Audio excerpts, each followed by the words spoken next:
Donc, je m'appelle Bastien Tomken, conseiller technique chez Atalia depuis plus de 10 ans. Donc, j'ai une formation de conseiller technique, d'agronome. Et puis, je suis passé aussi par une expérience de maraîchage. Donc, j'ai fait ça à côté de mon travail, voilà, pour une expérience un peu de terrain et mettre en pratique un peu tout ce que j'ai pu lire et apprendre pendant mon expérience professionnelle. Et voilà, c'était l'occasion de d'apprendre encore plus et de faire des erreurs aussi, hein, puisque j'en ai fait pas mal. Mais voilà, c'était une belle expérience malgré tout. Pendant 3 ans, je vous expliquerai aussi un peu, voilà, qu'est-ce que j'ai pu faire sur ce terrain. C'est un petit terrain, hein, donc il y a quelques parcelles, mais on va voir ensemble un peu comment j'ai pu procéder, parce que allez, je vais dire comparable à un grand jardin. Euh, donc voilà, ce qui me permet aussi de parler plus précisément du potager dans mon parcours. Alors, les projets chez Adalia. Donc, Adalia 2.0, c'est une ASBL. On est subventionné par la région Wallonne. Et on a une campagne qui se déroule chaque année du 20 mars au 20 juin, qui s'appelle donc le printemps au naturel. Ça a justement changé de nom cette année. Avant, ça s'appelait le printemps sans pesticides. Donc voilà, ici c'est un petit changement pour agrandir encore plus le spectre des thèmes qui vont concerner aussi la biodiversité, les pollinisateurs. Voilà, donc c'est une très grande campagne et c'est pendant vraiment tout le printemps. N'hésitez pas à aller voir les activités et aussi à vous inscrire si vous avez des choses à proposer, comme voilà, pourquoi pas des portes ouvertes chez vous, voilà, des conférences aussi. Voilà. Et alors, on a un label qui s'appelle Jardiner sans pesticides, qui labellise donc des jardineries en Wallonie qui font un effort pour réduire les pesticides vendus en rayon et qui mettent évidemment en avant des alternatives. Donc, on insiste bien là-dessus. Et il y a pour l'instant 50 jardineries qui sont labellisées. Donc, si vous voulez aller voir s'il y a des jardineries proches de chez vous, n'hésitez pas à aller cliquer sur le lien. Enfin, vous savez pas le faire, mais par la suite, on vous enverra les dias. Donc en PDF, vous saurez cliquer sur les liens du coup.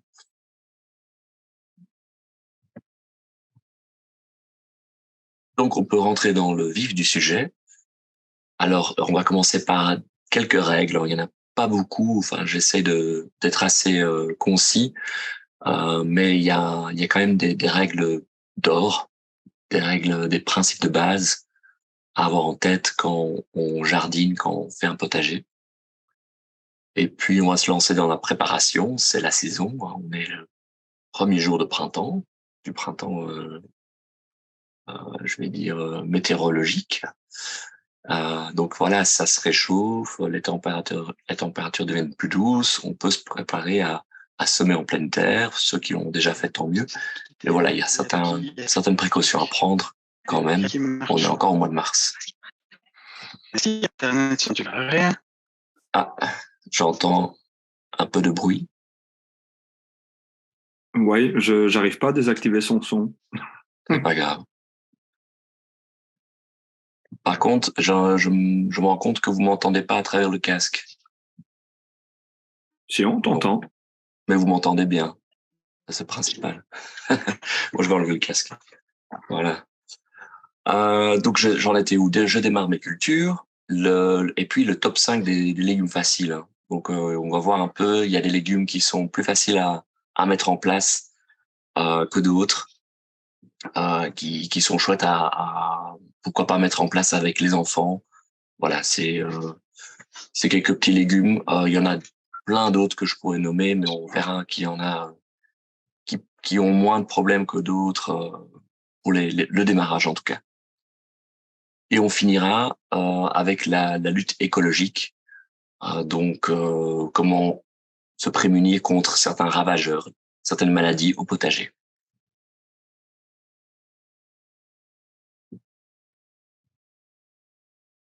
Alors, première règle d'or, pas d'intrants chimiques au potager ou au jardin. Donc, c'est-à-dire des intrants chimiques, ça peut être des engrais, plutôt sous forme liquide. qui risquent notamment de polluer les nappes phréatiques, hein, et qui auront un coup de fouet pour la croissance de la plante, ça va contenir sûrement de l'azote, enfin NPK, hein, comme on voit sur beaucoup d'engrais, mais ici, voilà, ça va pas être nécessaire et on va éviter parce que on va avoir recours peut-être à d'autres sources de nutriments, notamment avec des engrais organiques ou minéraux, mais en tout cas pas sous cette forme liquide. Et on va même éviter les engrais ici. Il y en a sûrement qui ont déjà vu ça en jardinerie, hein, des engrais sous forme de petites billes roses.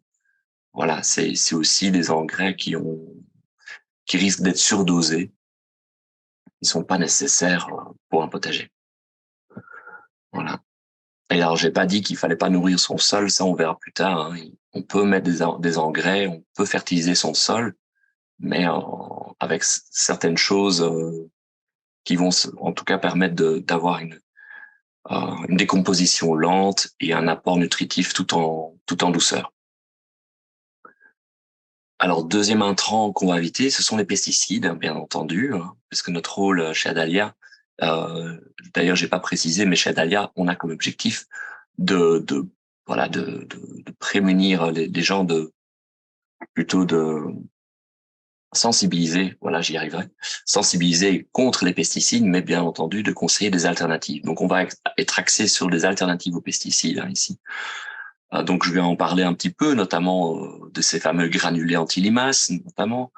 Mais on verra il y a des types de pesticides différents qui sont classés en pesticides qui sont utilisables en agriculture bio, qui sont autorisés en bio. Ça veut pas dire qu'ils sont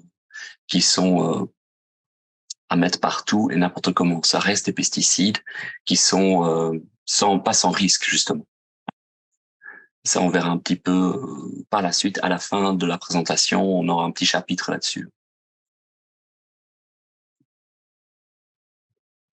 Alors, règle très importante au potager, ici, c'est vraiment typique d'un potager bio, c'est de faire une rotation des cultures. Donc, d'année en année, si vous avez déjà peut-être fait l'expérience de mettre toujours les mêmes types de légumes au même endroit, ah ben, vous allez voir apparaître au fur et à mesure des années des déficits, des carences pour certains légumes parce que vous allez plus épuiser le sol avec toujours le même besoin en nutriments. Donc, ça va finir par, vous allez avoir des légumes qui seront en moins bonne santé, et puis ça va favoriser l'apparition de ravageurs de maladies, puisqu'il y a des cycles de ravageurs qui vont se dérouler dans le sol et voilà qui risquent d'apparaître de plus en plus chaque année. En tout cas, vous n'allez pas rompre le cycle. Alors que si vous faites une rotation, vous décalez simplement les rangées de légumes qu'on voit ici, hein, sur minimum 4 ans, hein. On peut aller jusqu'à 6 ans, mais on va dire dans la plupart des cas, 4 ans, ça peut suffire. Et 4 ans avant d'arriver au même endroit pour chaque type de légumes. Donc, prenons l'exemple des pommes de terre. Je décale à chaque fois. Et comme ça, j'arrive au bout de 4 ans seulement au même endroit avec mes pommes de terre. Donc ça, c'est un minimum. Ici, l'exemple est sur 6 ans, mais voilà. Donc, pourquoi faire ça? Donc, je l'ai dit, hein, pour éviter la multiplication des ravageurs maladies, maintenir la fertilité du sol. Donc, ça va permettre d'épuiser, enfin, de puiser des éléments différents dans des horizons aussi du sol différents. Les légumes racines vont aller plus en profondeur, etc. Et puis, il y a certains légumes, certaines familles, notamment les fabacées, donc les légumineuses, qui vont permettre aussi d'enrichir quelque part un peu le sol. Et puis d'autres légumes qui seront peut-être plus gourmands au contraire, où il faudra peut-être amender, mettre du compost, etc. Donc voilà, ça permet aussi, ben, voilà, de varier et de casser, voilà, ce cycle de ravageurs de maladies. Et puis il y a les mauvaises herbes. Pourquoi est-ce que j'en parle ici? Ben, notamment avec certaines cultures qui se veulent couvrantes, qui ont un développement plus en étalement, comme notamment les pommes de terre, les courgettes. Ça va permettre d'étouffer les mauvaises herbes et par le fait qu'on va aussi aller récolter les patates en remuant le sol, on va nettoyer quelque part la parcelle. Et donc, d'année en année, ça va permettre de nettoyer tout le potager et de faciliter la culture suivante. Donc, la patate est vraiment une culture dite nettoyante. Voilà. Je dis pas qu'il faut absolument mettre de pommes de terre, hein, mais c'est un exemple parmi d'autres. Voilà. Troisième règle, alors prendre soin du sol. Donc, un sol, c'est vraiment plus qu'un support, hein. C'est un milieu de vie riche. C'est un écosystème même, hein, avec des horizons, avec une panoplie d'organismes, des micro-organismes plutôt, mais aussi des grands animaux comme les lombrics, hein, relativement grands, hein, bien entendu, mais on les voit à l'œil nu.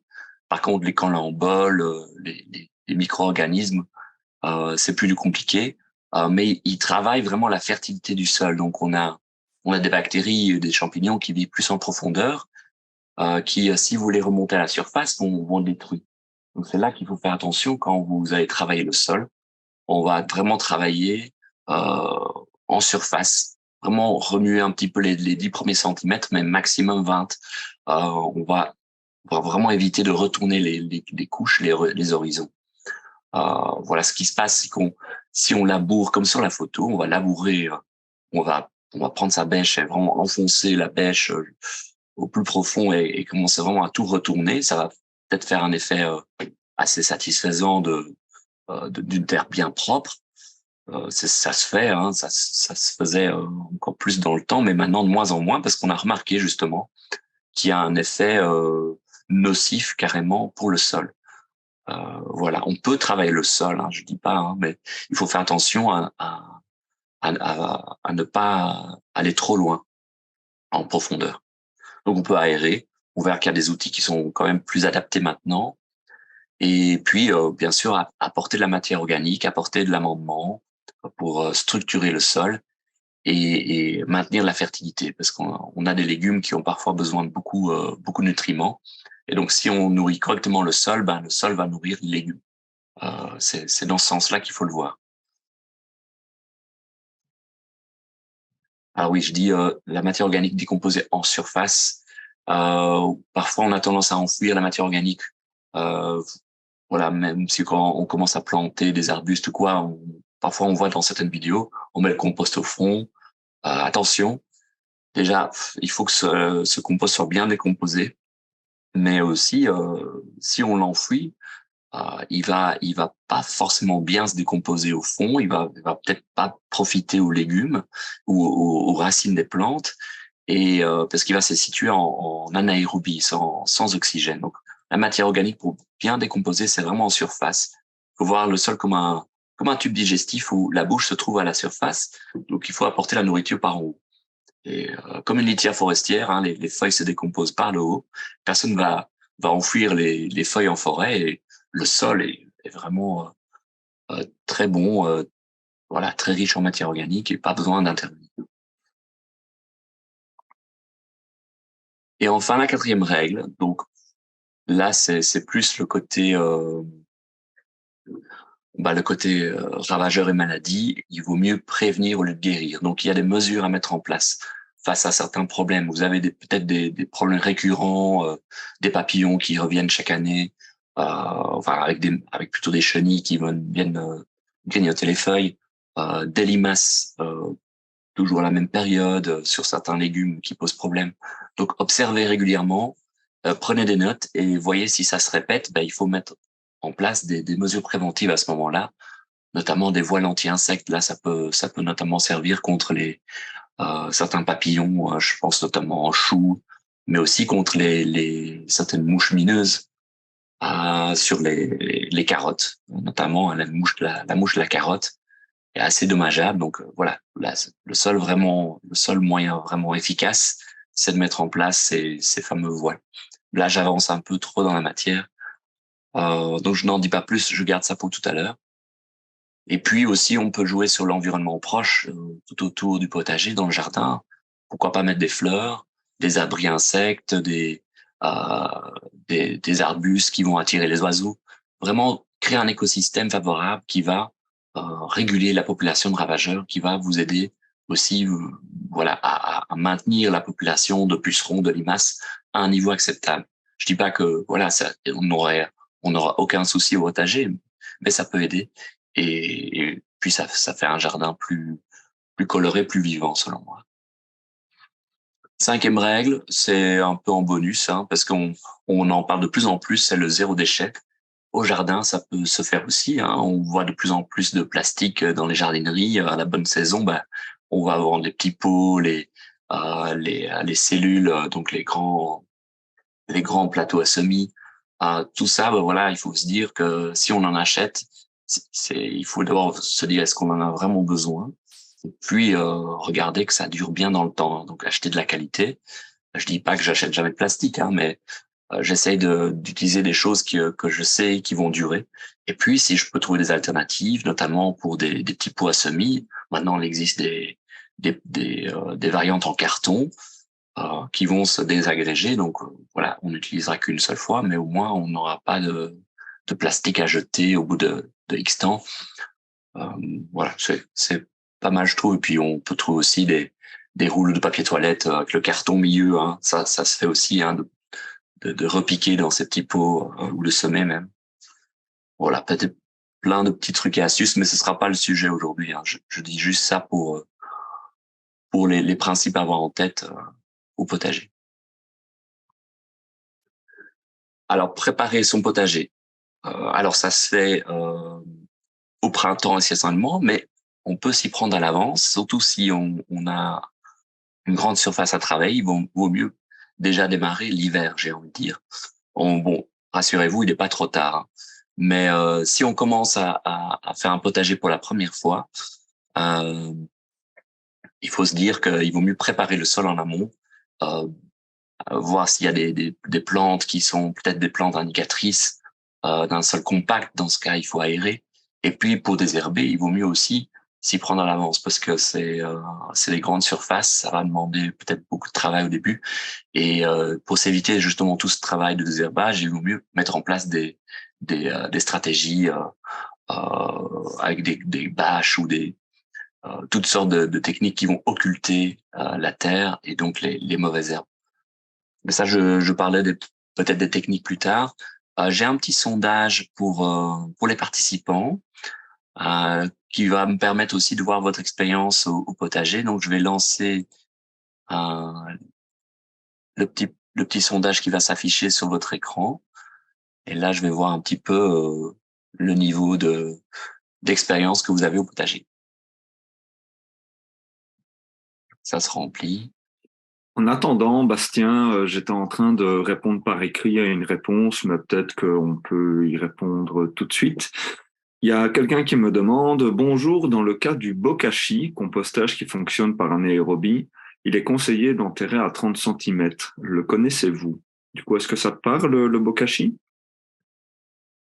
J'en ai entendu parler. Je j'ai pas expérimenté moi-même. Hein. C'est une technique qui a c'est apparenté au compostage, mais avec un système plutôt de fermentation anaérobie. Hein. Euh, mais voilà, est-ce qu'on peut enfouir? Pas. J'aurais du mal à répondre. Franchement, Ouais. Alors, moi, de ce que je connais un petit peu et de ce que j'ai lu, c'est qu'effectivement, ils te disent que tu peux enfouir la matière organique résiduelle. Du coup, tu as ton compost qui est séparé en deux parties. Tu as une partie liquide que tu peux récupérer comme engrais et la partie solide que tu peux enterrer. Mais je pense que la différence avec aller à un sol classique, c'est qu'il faut ajouter justement comment est-ce qu'on appelle ça? Des activateurs qui sont peut-être ouais. des bactéries qu'on retrouve pas forcément beaucoup dans le sol ou en moins grande quantité que dans ce composteur, ce qui explique qu'il serait plus efficace là-dedans et qu'ensuite on pourrait enterrer. Mais ça n'est que supposition. Oui, d'accord. Ouais. Voilà. Éventuellement, on fera peut-être une recherche par la suite et on peut éventuellement répondre par mail. Hein. Si vous n'avez pas trouvé réponse à vos questions, voilà, on n'est pas expert en tout. Hein. Voilà. Mais bon, on fera notre possible pour répondre au mieux. Et voilà. Je vais continuer. Je mets fin au sondage. On a des débutants parmi nous. Euh, quelques initiés qui ont pratiqué quelques années déjà, et puis des confirmés carrément, qui cultivent déjà depuis plus de 5 ans. Voilà, c'est bon à savoir. Voilà, je partage les résultats.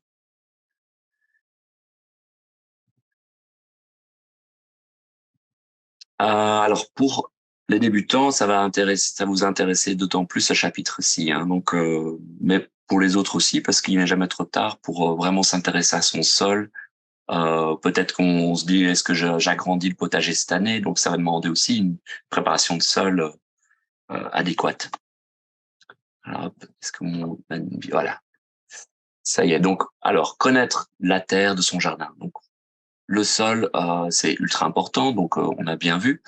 On va observer la structure du sol, la couleur, la texture. Vraiment, il y a plein de choses à observer, mais il faut peut-être carrément prendre en main et faire le test du boudin. Donc, c'est un test qui se fait.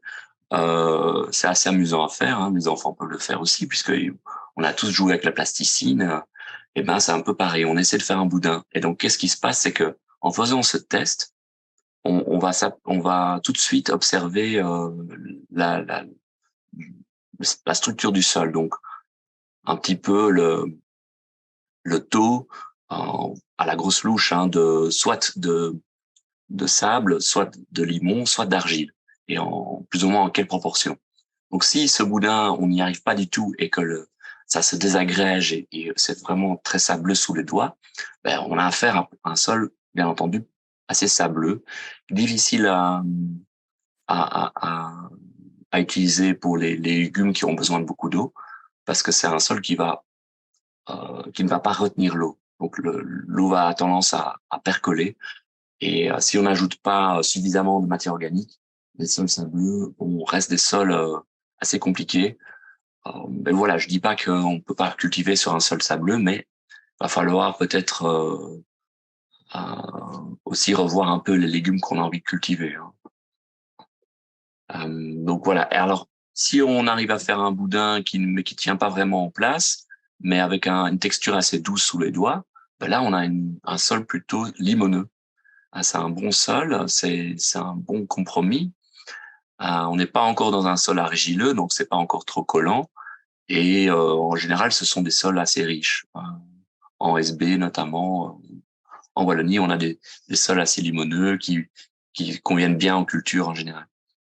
Et puis finalement, si on a un boudin qui est bien collant, qui reste vraiment à la forme voulue, là, il y a plus d'argile qu'autre chose. Et c'est à savoir parce qu'un sol argileux va retenir beaucoup l'eau, sera peut-être plus compliqué à travailler. Faut avoir attention à l'humidité. Et puis quand il se fait sec, bah ça durcit très fort. Donc là, un sol argileux, trop argileux, c'est parfois embêtant aussi. Donc on va là peut-être devoir amender avec la matière organique également. Alors si vous dites ok, moi j'ai envie de faire ça un peu plus sérieusement avec une analyse de sol, c'est possible évidemment. Il faudra faire des échantillons à plusieurs endroits dans le jardin ou dans le potager et vous envoyez ça à un laboratoire. Donc il y en a plusieurs en Wallonie. Je crois que dans chaque province il y a un laboratoire, notamment dans le Brabant wallon, il y a celui de la Hulpe qui fait des analyses de sol. Qui vont également, si jamais ça vous intéresse, ils vont aussi prendre des échantillons de plantes avec des problèmes de pathologie. Donc ça, ils font aussi. Mais donc ici, dans le cas de la matière, de l'analyse de sol, ils vont vous donner un petit rapport qui vous indiquera la quantité de matière organique ou de chaux pour contrer l'acidité notamment à apporter. Donc c'est important pour les professionnels, mais pour le jardinier amateur, pourquoi pas. Voilà, parce qu'un sol bien équilibré, c'est évidemment très important. Alors, quelques indicateurs aussi, hein, quand on a affaire à un parterre en friche, une partie en jardin qui n'a pas été beaucoup travaillée, on veut y faire un potager, bah, attention, hein, il y a certaines plantes, faut se dire, là, il va falloir bosser parce que on a du chien d'Inde, notamment, on a peut-être du liseron, on a peut-être du plantain. Tous ces plantes-là sont des signes d'un sol compact qui a été fort tassé. Va falloir juste simplement aérer, bien aérer le sol avec des outils à dents. Hein. On verra ça tout à l'heure.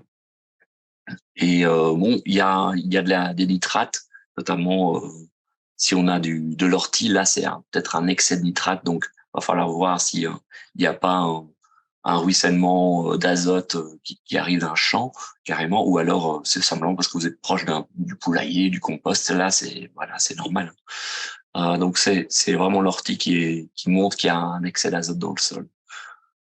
Le mouron, par contre, là, c'est une plante qui nous apporte une bonne nouvelle au jardin. Si on en voit beaucoup, c'est que le sol est bien équilibré, justement. Il y a un bon équilibre entre l'azote, le phosphore, le carbone et les autres éléments dans le sol. La texture est bonne. Donc voilà, ça fait vraiment des tapis avec des petites fleurs blanches. Hein. Vous avez certainement déjà vu. Alors, pour le choix de la superficie, donc, on veut commencer, on est tout de suite très motivé. Moi, je suis un peu tombé dans le piège aussi, c'est que j'ai commencé assez vite avec un grand potager, mais je me suis rendu compte qu'avec le peu de temps que j'avais à consacrer au potager, c'était vite compliqué. J'étais débordé par les mauvaises herbes, par voilà les limaces qui attaquent. Voilà, c'est le début qui est assez frustrant aussi, hein, avec les semis qui sont ratés. Voilà, c'est quand même quelque chose d'assez compliqué à gérer, un potager au début. Donc, commencez petit, moi, c'est vraiment le conseil que je peux vous donner, quitte à augmenter la superficie chaque année et relativement rester raisonnable. Pour vous donner une idée de la charge de travail que ça va demander, on peut faire une estimation donc de la surface. Si on est à 50 mètres carrés, il faut se dire que c'est l'équivalent de 1 à 2 heures de travail par semaine. Donc voilà, on a un potager qui est pas si petit que ça, mais faut se dire aussi de 2 heures par semaine, ben faut essayer de s'y tenir, peut-être répartir sur la semaine, mais et puis c'est une moyenne. Hein. Je vais dire, ça va quand même demander un peu plus au printemps. Je dois quand même vous avouer que au mois d'avril, quand c'est la plupart des semis qui pourront se faire en pleine terre, là, vous allez devoir travailler un peu plus que ça. Parce qu'il y a il y a des dates qui sont vraiment à ne pas rater, des périodes de semis faut vraiment faire à temps. Parce que si on attend trop longtemps, ben, on risque d'avoir des cultures qui donneront rien.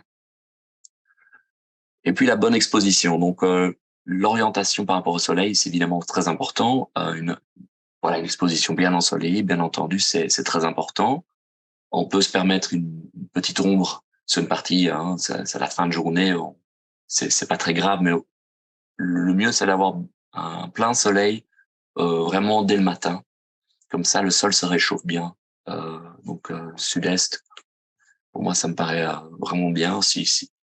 Voilà, c'est l'idéal évidemment. Si on n'a pas, on n'a pas. Hein. Et chose importante aussi, c'est limiter l'exposition au vent, parce que le vent a tendance à dessécher le sol. Moi, j'ai remarqué sur ma parcelle en maraîchage. Bon, j'ai souffert de la canicule, mais il y avait aussi beaucoup de vent. Et donc, on s'est dit, mais là, il va falloir parer à ça et faire des alignements d'arbustes notamment qui peuvent aider, ou de nez carrément, pour faire un effet de brise-vent. Voilà. Alors, je vais passer assez rapidement là-dessus, mais donc pour ceux qui passent, qui ont une parcelle déjà bien établie, voilà, il faudra patienter quelques dias.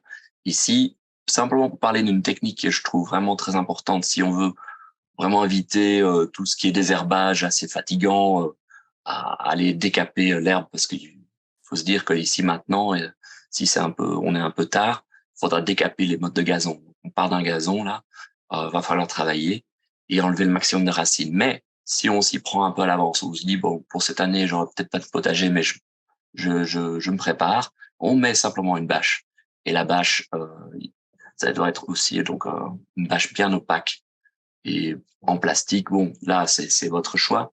Moi, j'avais des grandes bâches à disposition, des bâches d'ensilage. et ça permettait de couvrir de bonnes surfaces, hein. Et là, simplement, vous laissez vraiment en place les bâches. Il faudra bien les lister pour pas que le vent puisse s'engouffrer par en dessous et les arracher. Et on laisse en place minimum 3 mois. Et puis ensuite, vous voyez sur la photo, hein, on voit vraiment l'effet de désherbage. Ici, on a retiré au début du printemps et c'était assez satisfaisant. Bon, il y avait quelques peut-être racines par-ci par-là qui restent, hein. Il faudra aller travailler au croc et quand même travailler un petit peu le sol et être sûr d'enlever toutes les racines qui restent. Mais on va dire que la plupart étaient bien mortes. Maintenant, s'il y a du liseron, je dis pas, hein, faudra enlever par-ci par-là, hein, des endroits où on voit les racines encore. Voilà. Donc ça permet de gagner de l'énergie, peut-être pas du temps, hein, mais en tout cas pas mal d'énergie dans le désherbage. Alors, deuxième étape, ameublir et aérer le sol. C'est très important pour que les légumes se sentent bien et notamment les légumes racines puissent bien pénétrer dans le sol. On a des outils vraiment très appropriés. De plus en plus, on voit ça dans les jardineries. Et on a des grelinettes, donc comme ici en haut, hein, donc avec cette grande barre qu'on enfonce et puis on voit les dents qui se soulèvent, donc on tire vers soi. Et ça permet aussi de garder un dos bien droit. C'est quand même assez pratique. Et moi, je dois dire, comme je suis grand, ça m'évite d'avoir des douleurs en fin de journée. Et voilà, donc on avance assez bien avec ceci. Et puis pourquoi pas, si on n'a pas l'occasion d'acheter une volinette, on peut travailler la fourche bêche, hein, ça va très bien aussi, hein. Le but, c'est de pas retourner les couches, c'est de soulever légèrement, avoir des petites mottes qui arrivent en surface. Et comme ça, on voit aussi parfois à certains endroits des petits œufs, comme ceci en bas à droite sur la photo. Ce sont des œufs de limace, hein, ou d'escargot. Alors là, pour moi, ce sont un peu mes ennemis jurés. Donc, je vois ces œufs, je laisse à l'air libre. Simplement, les oiseaux vont s'en occuper, hein. Et puis le soleil va les griller aussi. Voilà. Et donc, par la suite, je laisse pas ça tel quel, hein. Une fois qu'on a bien aéré, il faudrait quand même aller briser les mottes et affiner le sol en surface, hein. C'est important pour pas créer justement des crevasses où les limaces pourront aller pondre. Voilà. Et puis l'apport de compost, ça se fait généralement au début du printemps ou fin de l'hiver. Donc c'est le bon moment. Ah, alors ici on a des larves d'insectes qu'on trouve dans le sol. Alors d'autant plus si on a une parcelle qui est neuve, hein, qu'on n'a pas encore vraiment travaillé, vous risquez d'en avoir beaucoup. Et puis il y a des années où on en voit particulièrement beaucoup, c'est le hanneton. Ici, une grosse larve blanche avec un gros abdomen.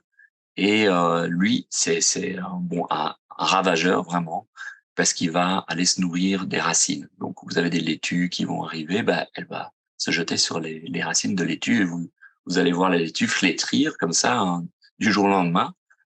Pourtant vous l'avez arrosé la laitue et puis vous dites tiens, qu'est-ce qui se passe? Hop, vous soulevez, il y a plus de racines. Donc et même jusqu'au collet ça peut arriver.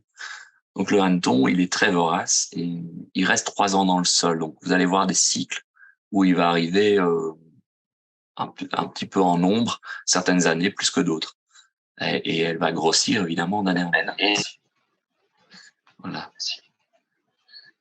On a les autres larves. Ah, j'entends. J'entends. Je vais couper le son chez Le son chez Je m'entends, ça fait bizarre. Je m'entends, ça fait bizarre.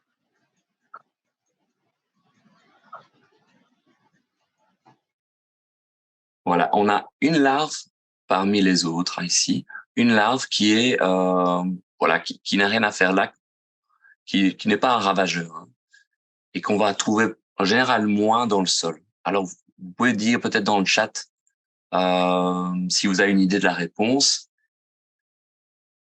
parce que les autres, on les voit généralement, elles sont toutes un peu ce sont tous des ravageurs. Ils vont soit se nourrir des racines, soit des feuilles de la plante, du collet. Et vous avez peut-être une idée, hein. Je vais regarder. Alors, la larve de type pull, non, c'est aussi un ravageur. Je vois qu'il y a des réponses. J'attends un peu, hein.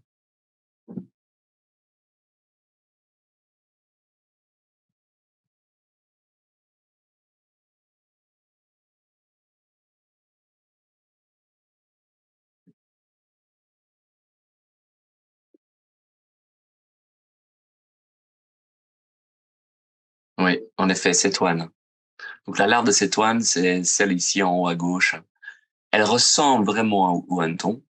Elle diffère un peu parce qu'elle est plus grosse en général. Elle a une plus petite tête et des plus petites pattes.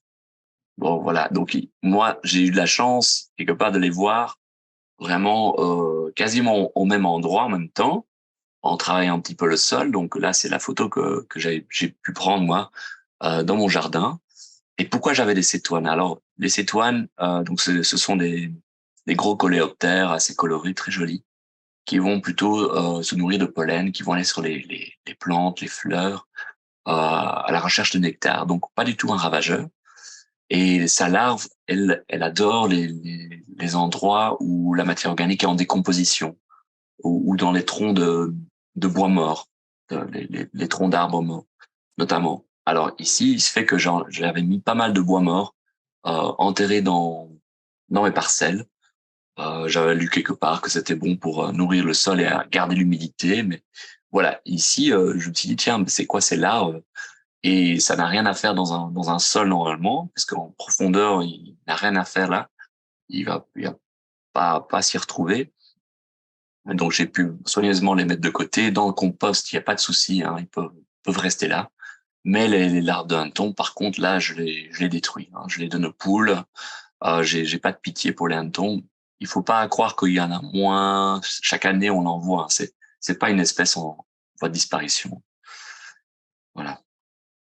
Et notamment ici, les taupins, hein. Je vais en toucher un mot pour les taupins. Là, ça fait des trous carrément même dans les pommes de terre, vous allez voir. Donc, un moyen pour les piéger, je mets simplement avant de semer mes légumes, peu importe lesquels, je mets des rondelles de pommes de terre que j'ai achetées, euh, je sais pas où, n'importe où, mais au prix le moins cher, parce que voilà, je vais devoir les sacrifier. Donc, ces morceaux de pommes de terre, je les sacrifie parce que en mettant ça dans le sol, je vais attirer ces taupins et je les enlève une fois que c'est mangé et je les détruis. Comme ça, j'aurais enlevé en tout cas une bonne partie des taupins, parce que ça fait vraiment beaucoup de ravages, surtout dans les nouvelles parcelles. Voilà, voilà. Allez, je passe au dia suivant. Voilà. Alors oui, ceux qui veulent, hein, il y a évidemment possibilité d'éviter toutes ces étapes en mettant simplement en culture un bac. Vous avez un bac surélevé, de préférence hein, vraiment en contact avec le sol. Évitez d'avoir des bacs surélevés carrément en l'air, je vais dire, parce que vous allez casser le cycle avec et puis tous les bénéfices du sol, les vers de terre qui pourront plus venir. Donc gardez bien ce contact avec le sol. Vous allez aussi éviter une forte évaporation, parce qu'il faut savoir que ces bacs de culture, il y a quand même un inconvénient, c'est qu'il faudra arroser plus que d'autres. Ça va demander plus de soins. Par contre, c'est assez esthétique et ça permet aussi de voilà de moins se baisser, de moins se plier en deux. Et puis voilà, c'est assez esthétique hein, aussi. Voilà, oui. Alors oui aussi pour certains sols difficiles, voilà, vous avez un sol qui est vraiment pas évident à mettre en culture, un sol soit caillouteux, soit trop argileux, soit trop sableux. Ben vous allez apporter de la nouvelle terre par-dessus, simplement peut-être mettre un carton avant d'aller mettre le sol, la terre, et puis vous allez enfermer ça dans un bac de culture. Vous allez peut-être finalement gagner du temps et, euh, et faire avec un sol que vous avez choisi finalement.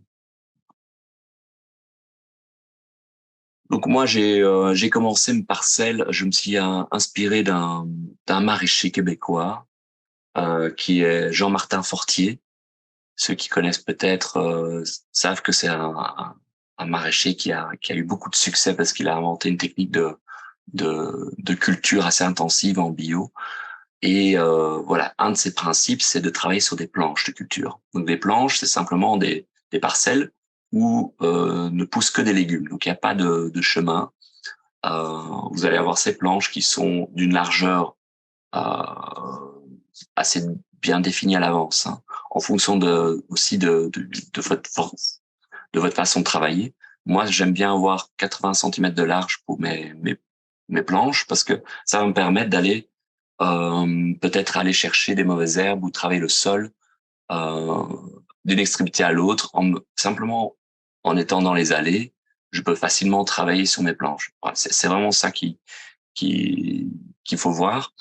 80 centimètres, ça peut être 70 centimètres, peu importe. Et puis 40 centimètres, on va dire un maximum pour la largeur des allées. Alors les allées, ben oui, parce que on veut pas piétiner nos planches de culture. Hein, c'est vraiment très important. Il faut respecter le sol. Et comme on a bien aéré le sol, ce serait dommage de le compacter. Alors, vous pouvez trouver d'autres moyens hein, que ça. Hein. Vous n'êtes pas obligé de faire des cheminements, des passages pour les pieds. Vous pouvez peut-être mettre des planches en bois et marcher dessus. Mais voilà, ici, moi, j'ai fait comme ça. J'ai creusé légèrement et j'ai mis le surplus de terre sur les buts, donc les planches. Ça va pas vraiment faire des grosses buttes, hein, mais simplement, j'ai une terre qui est assez bonne et que je vais pouvoir mettre sur ces planches. Et ça va faciliter aussi le côté visuel.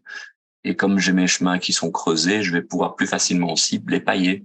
Donc, pour éviter de devoir les désherber, pour que ça reste bien propre entre guillemets, je vais pailler mes sentiers. Voilà, voilà. Alors, il y a quelques erreurs à éviter évidemment. Comme j'ai déjà dit auparavant, ne pas trop travailler la terre.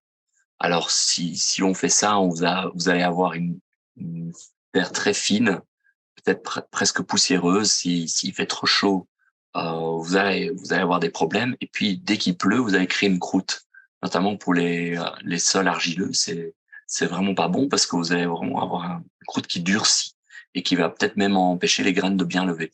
Donc, évitez de trop travailler la terre et surtout pas en profondeur. Hein. Comme j'ai déjà dit, faites attention à ça. Ne pas enfouir la matière organique fraîche. Alors, si vous recevez par exemple du fumier, on peut mettre du fumier. C'est vraiment très conseillé pour des cultures qui sont gourmandes en nitrates, notamment les courges, les tomates. Donc on peut mettre du fumier, mais surtout pas du fumier frais. Ah, sinon on va attirer justement toutes ces larves qu'on a vues.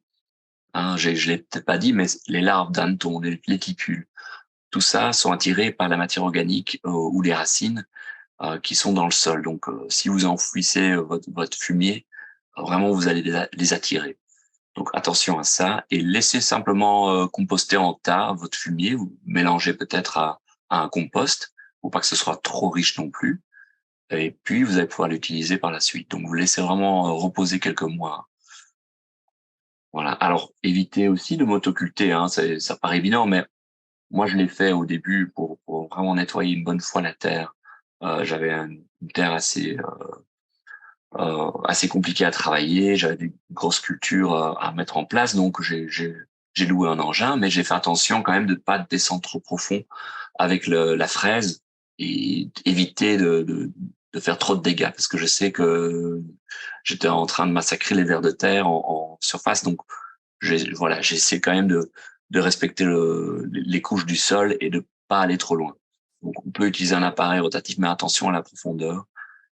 Et faites ça vraiment seulement si vous n'avez pas le choix et vous avez une trop grande parcelle et voilà.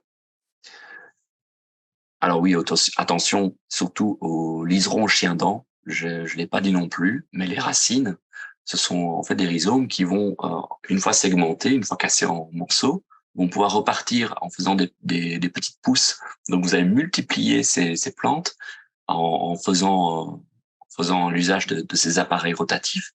Donc vraiment, c'est la pire chose à faire. Alors ce qu'on peut faire, c'est vraiment enlever le plus possible du terrain avant, désherber, et puis utiliser un appareil peut-être comme ça.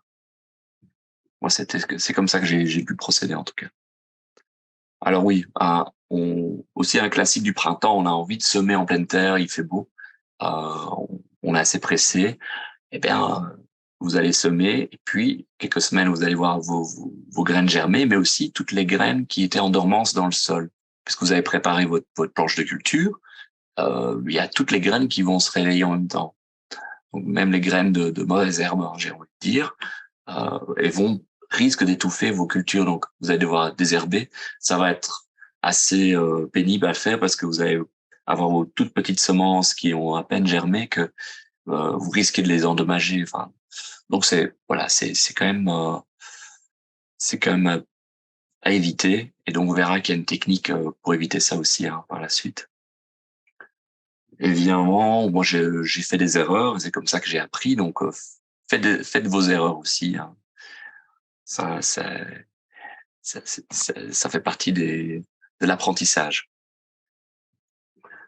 Alors, je démarre ma culture enfin. Donc le calendrier.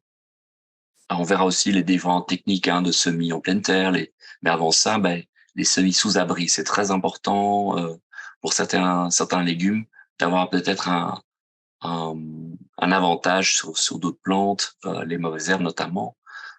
Mais d'avoir cette étape de semis en petites cellules comme on voit sur la photo ou en godet, c'est vraiment un avantage pour certains légumes avant d'être repiqués au jardin. Donc on verra qu'il y a beaucoup d'avantages à ça. Alors le calendrier, donc si vous l'avez peut-être pas fait, il est encore temps de bien planifier, de noter ce que vous avez envie d'avoir au jardin comme légumes. Et si vous avez déjà quelques années d'expérience, d'avoir un cahier où vous notez chaque année quels légumes ont été plantés dans quelle parcelle. Et voilà, notamment pour la rotation des cultures, c'est important, mais voilà aussi pour se dire ok, qu'est-ce qui a bien fonctionné, qu'est-ce qui a moins bien fonctionné, quelle variété a peut-être souffert de la sécheresse cette année, peut-être que je vais éviter l'année prochaine. Donc c'est bien de planifier les choses et aussi de voir aussi un peu la succession des cultures. Donc on a ici à gauche au printemps un schéma de culture avec oignons, carottes, laitue, un peu les légumes du printemps. Et ensuite, on a la même parcelle à droite en été. Et ben, on voit que les types de légumes ont changé. Simplement, à un moment, je vais récolter mes oignons suffisamment tôt avec des variétés qui vont peut-être être plantées assez tôt dans la saison, mais ça va me permettre d'avoir une parcelle qui va se libérer au cours de l'été. Alors, si j'ai bien prévu les choses, j'aurai déjà mes choux à repiquer à ce moment-là pour les mettre en terre en été au bon moment pour éviter d'avoir une parcelle à vide. Une parcelle vide, voilà, ça serait un peu dommage. Et puis un sol ne reste pas vide longtemps, donc un sol va faire en sorte de couvrir ça avec des mauvaises herbes. Donc vraiment planter au mieux et essayer de planter tout au long de l'année. Hein, c'est vraiment à prévoir. Voilà, c'est quelques exemples ici, hein, notamment, on a des laitues, c'est le classique du printemps, des laitues qui peuvent grossir suffisamment pour être récoltées au mois de mai, juin, début juin. Ben là, au mois de juin, on peut encore mettre des haricots. Hein, on peut semer en pleine terre des haricots. Donc c'est vraiment l'idéal, je trouve, pour être sûr d'avoir suffisamment de légumes qui poussent dans un potager, même un petit potager, voilà, on peut produire quand même pas mal de choses.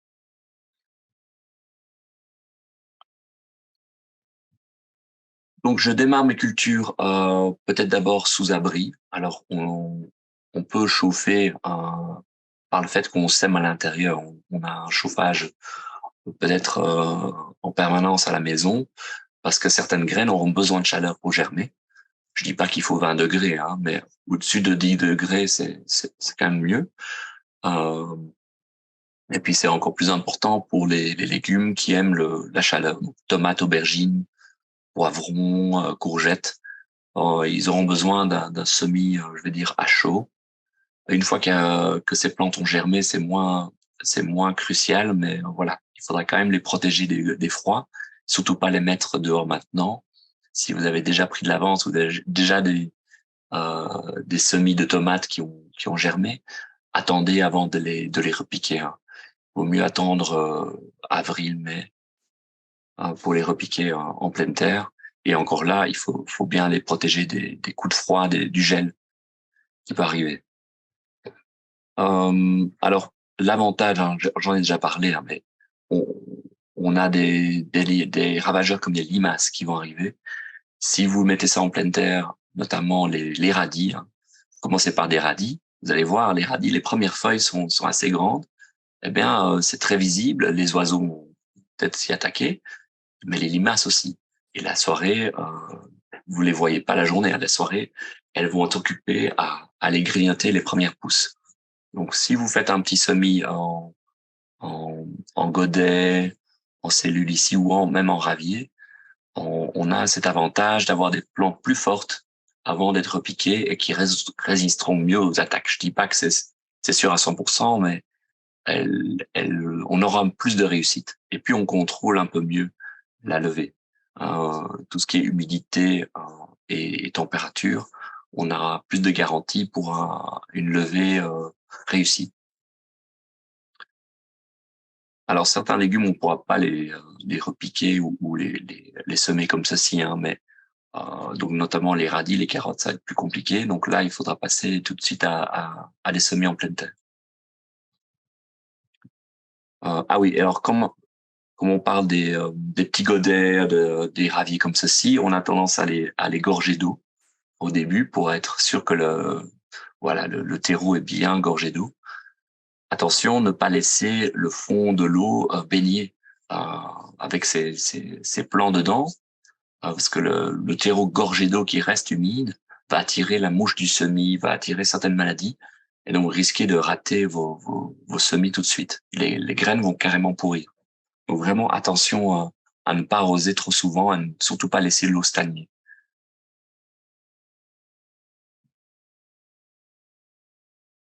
Alors l'étape de repiquage, donc en général quand on nous plante, on fait quelques feuilles, hein, pas les premiers cotylédons, hein, mais vraiment les vraies feuilles. Là on peut se dire il est peut-être temps d'aller repiquer dans des conteneurs plus grands. Alors peut-être pas tout de suite en pleine terre. Je pense notamment aux tomates, aubergines, poivrons, etc. Là, on va peut-être les mettre d'abord dans un contenant plus grand, des godets plus importants pour que les racines se sentent plus à l'aise et pourront faire de la place pour ces plantes. Et donc voilà, ça va demander un peu plus de travail. Mais voilà. Et donc on peut quand même profiter du soleil. Hein.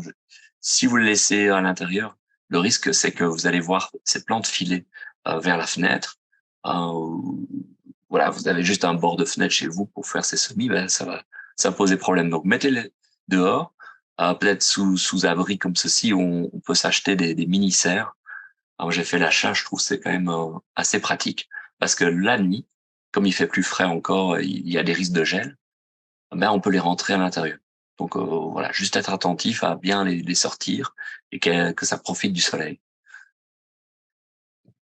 Voilà, et puis on peut même avoir ce genre de de tunnel en plastique dur. Moi, j'ai acheté ça aussi pour essayer de garder ça le plus longtemps possible. C'est assez lourd et voilà, il faut lester un petit peu, hein, mais c'est très solide et donc je peux réutiliser ça chaque année. Ça fait bien presque 10 ans que j'ai ça et donc c'est vraiment très bien fait.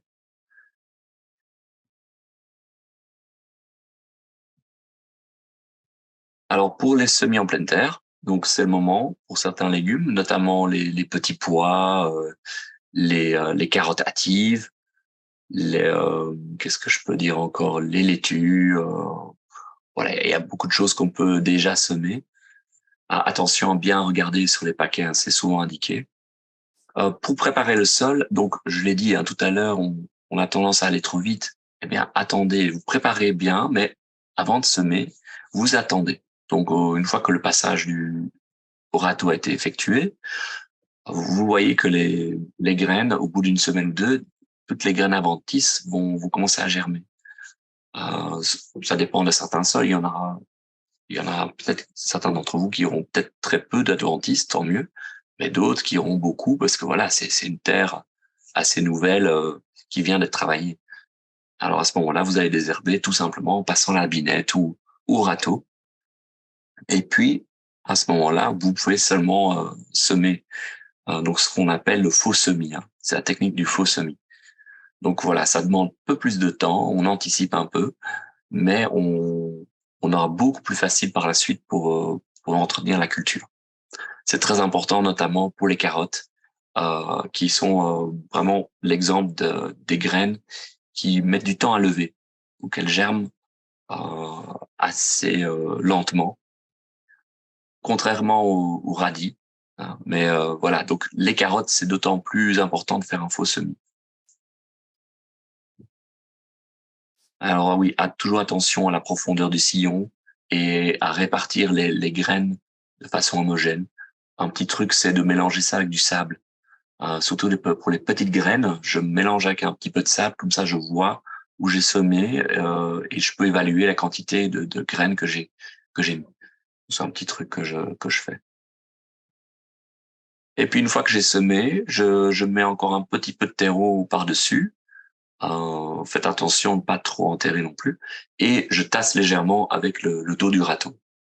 Et puis voilà, je peux arroser. Si on n'annonce pas de pluie tout de suite, il vaut mieux arroser vraiment très finement, hein, au pommeau, la parcelle. Voilà. Et puis il n'y a plus qu'à. Alors attention quand même, comme le sol se réchauffe et la terre nue comme ça, je ne sais pas pourquoi ça attire certains animaux, notamment les chats. Alors le chat, il va faire ses besoins, hein, pas besoin de vous faire un dessin. Quand vous allez voir vos semis qui ont germé de travers, vous dites bon bah là, il y a sûrement une crotte, donc c'est assez emmerdant. Les chats, pour les éviter, je mets carrément un filet. Hein, ça protège donc des oiseaux aussi, hein, parce que notamment certaines graines vont être très attirantes pour les oiseaux. Moi j'ai l'exemple des petits pois. Si c'est un peu en surface ou que ça a commencé à germer, les oiseaux adorent. Donc elles vont aller chercher les jeunes semis. Alors j'arrive aux légumes. Donc à quelques exemples. Moi j'ai quelques coups de cœur chaque année. Euh, je cultive un peu les mêmes légumes. Vous allez voir que il y en a d'autres que je peux lister. Hein. Dans cette liste, il y a pas que ceux-ci. Donc les radis, oignons, laitue, courgettes, haricots. On a notamment les aromatiques avec le basilic qu'on peut mettre. Il y a vraiment beaucoup de choses évidemment qui sont relativement faciles à mettre en place. Fenouil euh, et betterave. J'aurais pu mettre aussi les bêtes, qui sont des légumes qui poussent très bien par chez nous et qui sont des cultures assez longues qu'on peut garder longtemps sur l'année. Mais voilà, donc j'ai essayé de quand même faire une liste assez courte. Donc on va commencer par les radis. Alors les radis, ça germe très vite. Donc c'est des grosses graines, hein, qui sont assez faciles à semer. On peut les mélanger avec d'autres cultures assez facilement, euh, carrément dans la même ligne. Donc c'est typiquement, je peux faire ça avec des carottes, puisque je vais voir que les radis vont germer, vont arriver à maturité, mais les carottes, elles vont seulement commencer à grandir. Et donc en prélevant mes radis, au fur et à mesure, je vais espacer mes semis de carottes. Donc c'est un peu un éclaircissement naturel, automatique, euh, des carottes grâce au radis.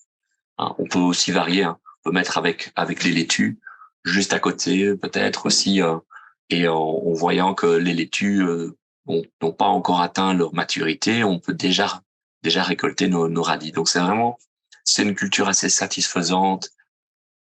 Il n'y a pas trop de problèmes. On n'a pas tout ce qui est problème avec les choux à cette période-ci. Au début de l'année, on n'a pas encore les chenilles. Donc, je veux dire, c'est un légume sans souci. Juste attention, vous devez arroser assez souvent. S'il fait trop sec, vos radis vont devenir assez piquants et risquent de monter un peu et de devenir assez filandreux.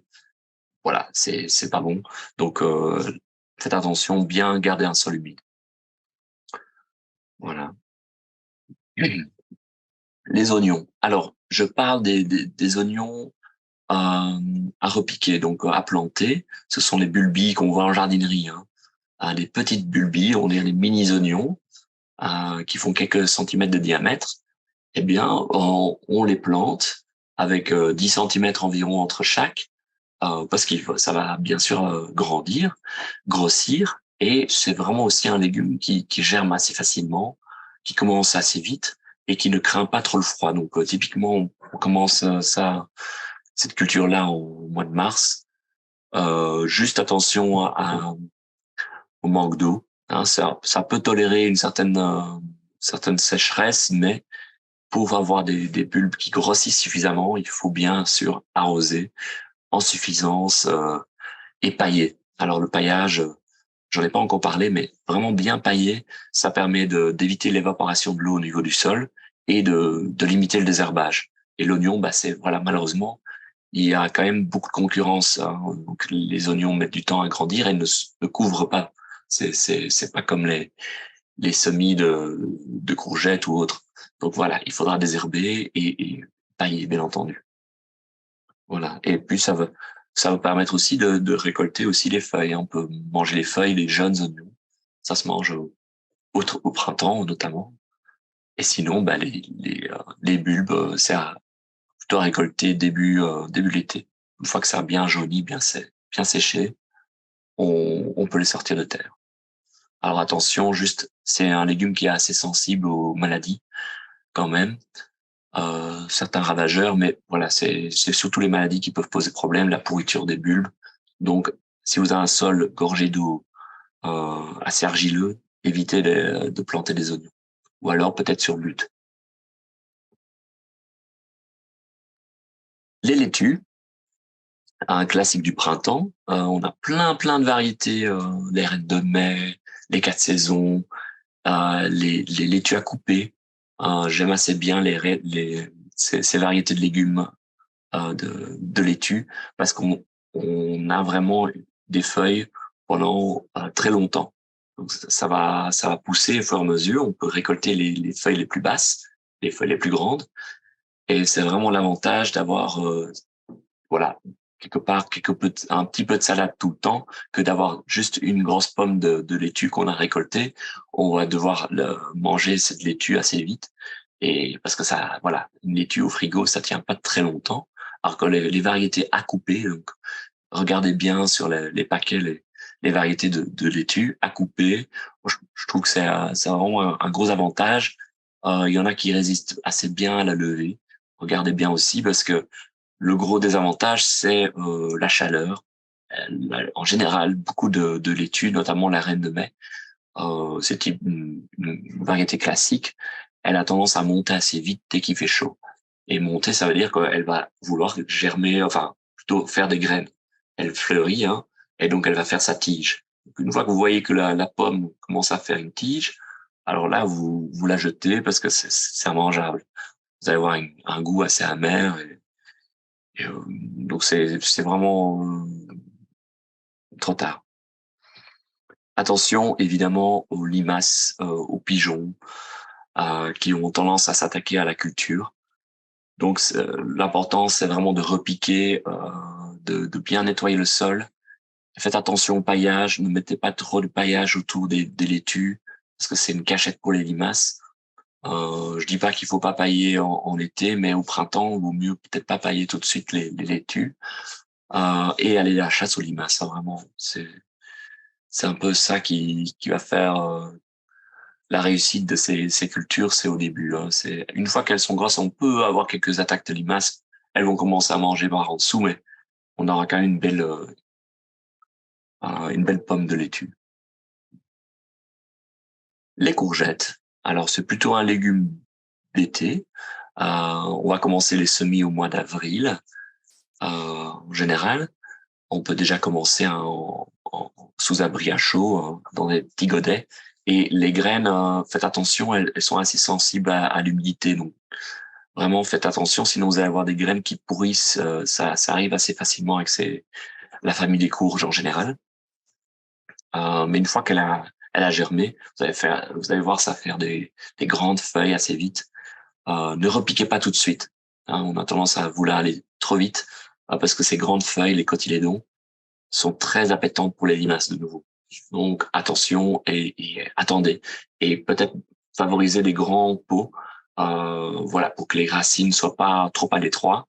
Et une fois qu'on a vraiment une taille suffisante, un, voilà, un temps favorable après le 15 mai, eh bien on peut y aller. Eh bien, bien amendé, donc bien enrichir le sol. Hein. Oui, c'est un légume qui produit beaucoup et donc qui demande aussi beaucoup, hein, qui demande beaucoup d'azote et beaucoup de nourriture. Paillé, bien sûr, en été, c'est très important pour garder l'humidité. Vous allez voir peut-être des effets de sécheresse ou les feuilles qui tombent. Vous dites, zut, la plante est en train de souffrir. En fait, elle s'en remet assez vite. Vous allez voir que c'est surtout la chaleur. Et le soir, les feuilles redeviennent turgescentes. Simplement, c'est un petit signe qu'il est temps d'arroser. Et donc, le soir, commencer à arroser ou tôt le matin.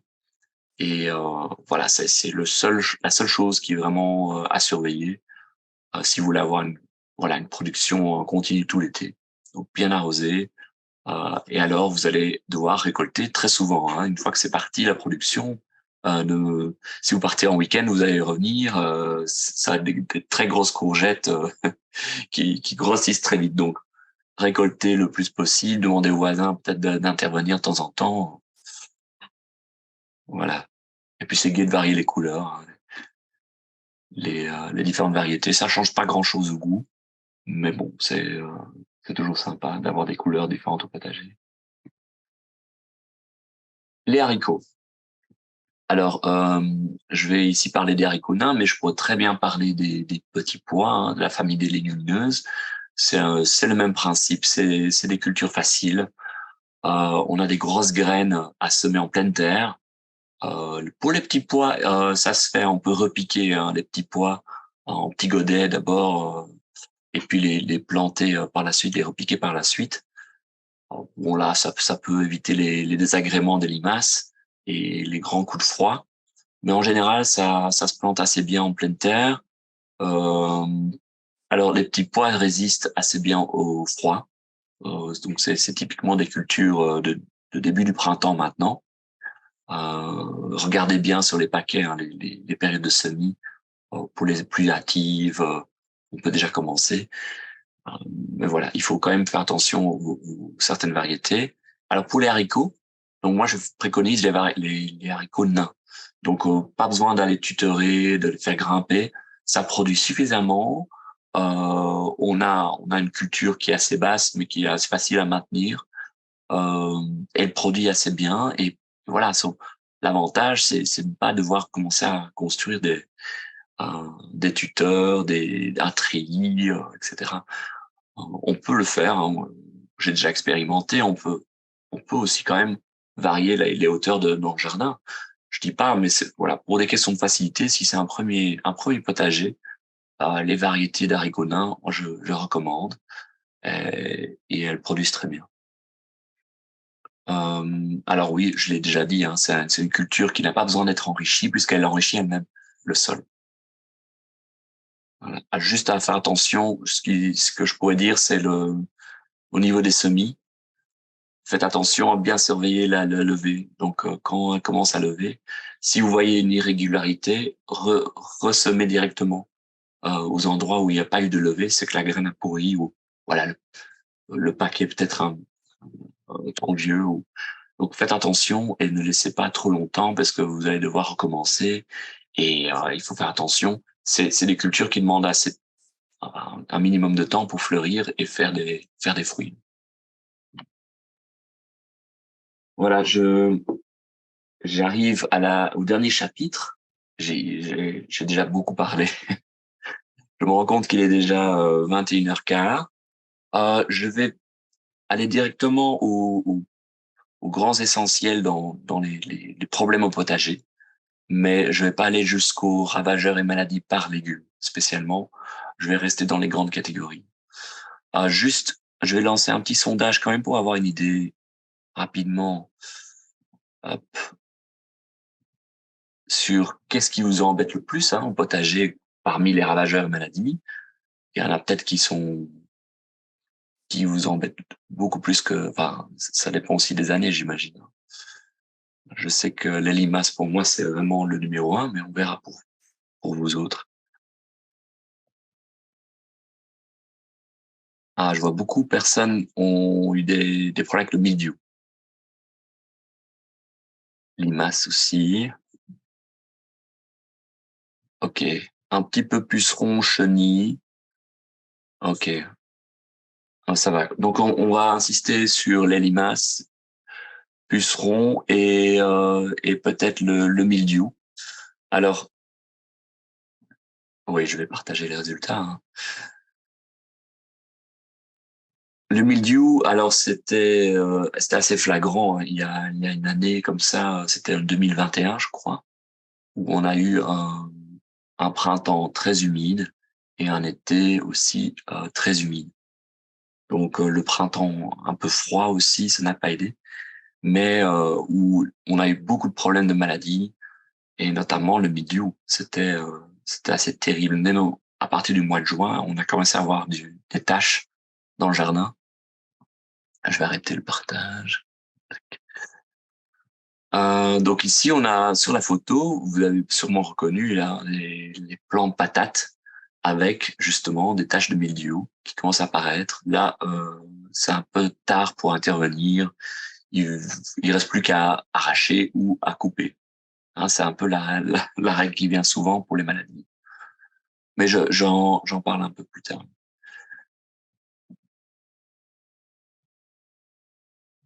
Ça, je passe.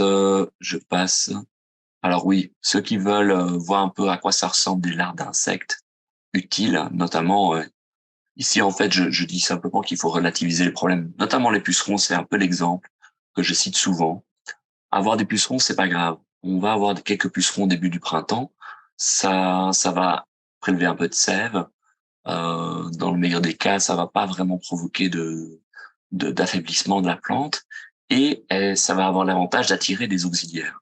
Donc, je parle des auxiliaires, ce sont des insectes prédateurs qui nous aident contre ces fameux pucerons. Donc, on va avoir ici la larve de la coccinelle. Elle ressemble de loin à une coccinelle, mais enfin pas du tout. Je veux dire à une coccinelle. C'est simplement vous imaginez la chenille. Ben, vous avez vraiment une transformation qui s'opère. Donc voilà. Maintenant, vous savez à quoi ressemble la larve de la coccinelle. Ici, une larve de chrysope qui est très vorace, qui va se nourrir aussi d'acariens, même de chenilles. Et enfin, la larve de cirfe. C'est assez intéressant à observer. On dirait une toute petite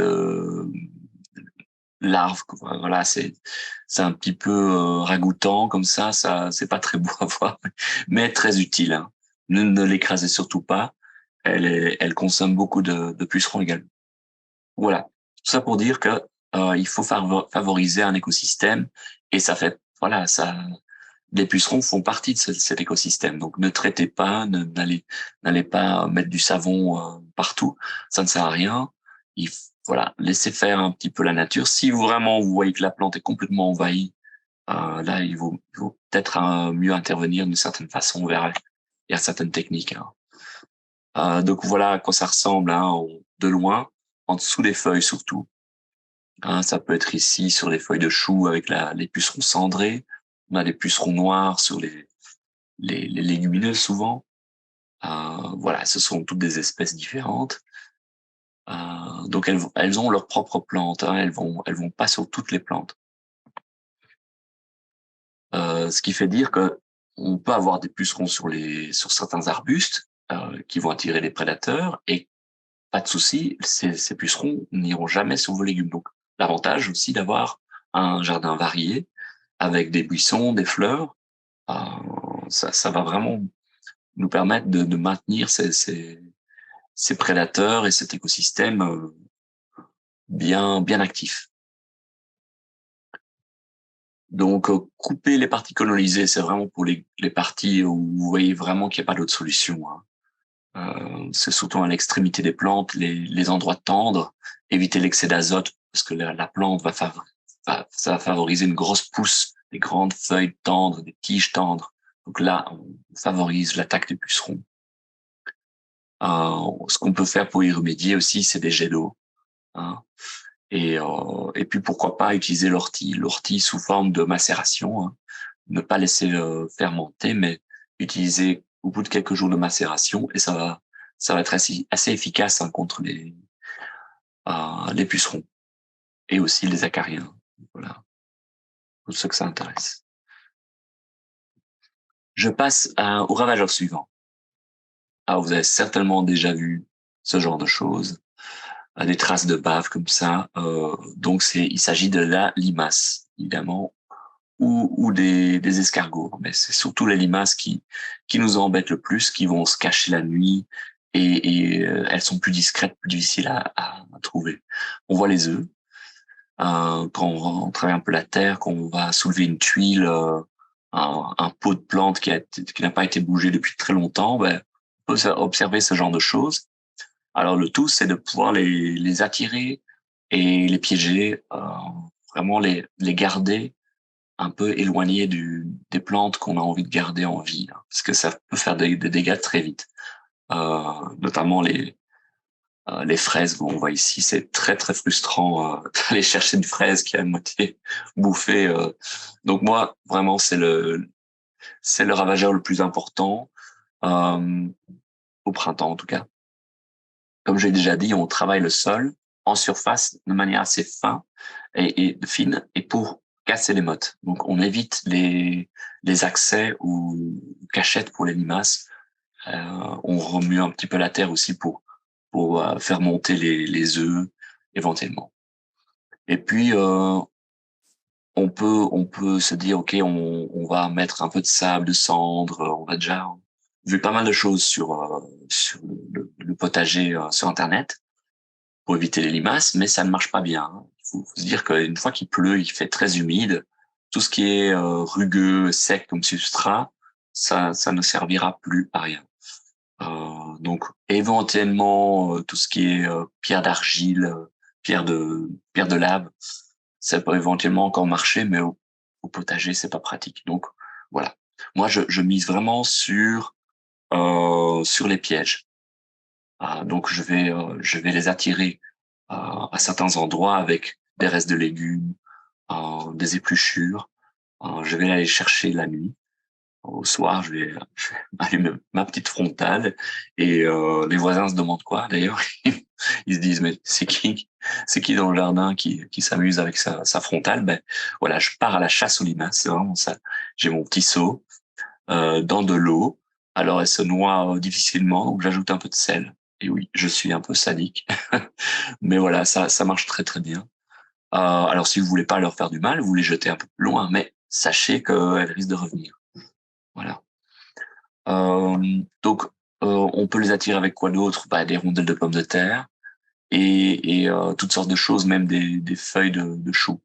Hein, c'est vraiment le cas ici, une photo que j'ai prise chez moi. Après quelques heures, j'avais ça comme résultat. Donc, les limaces vont vraiment se ruer dessus.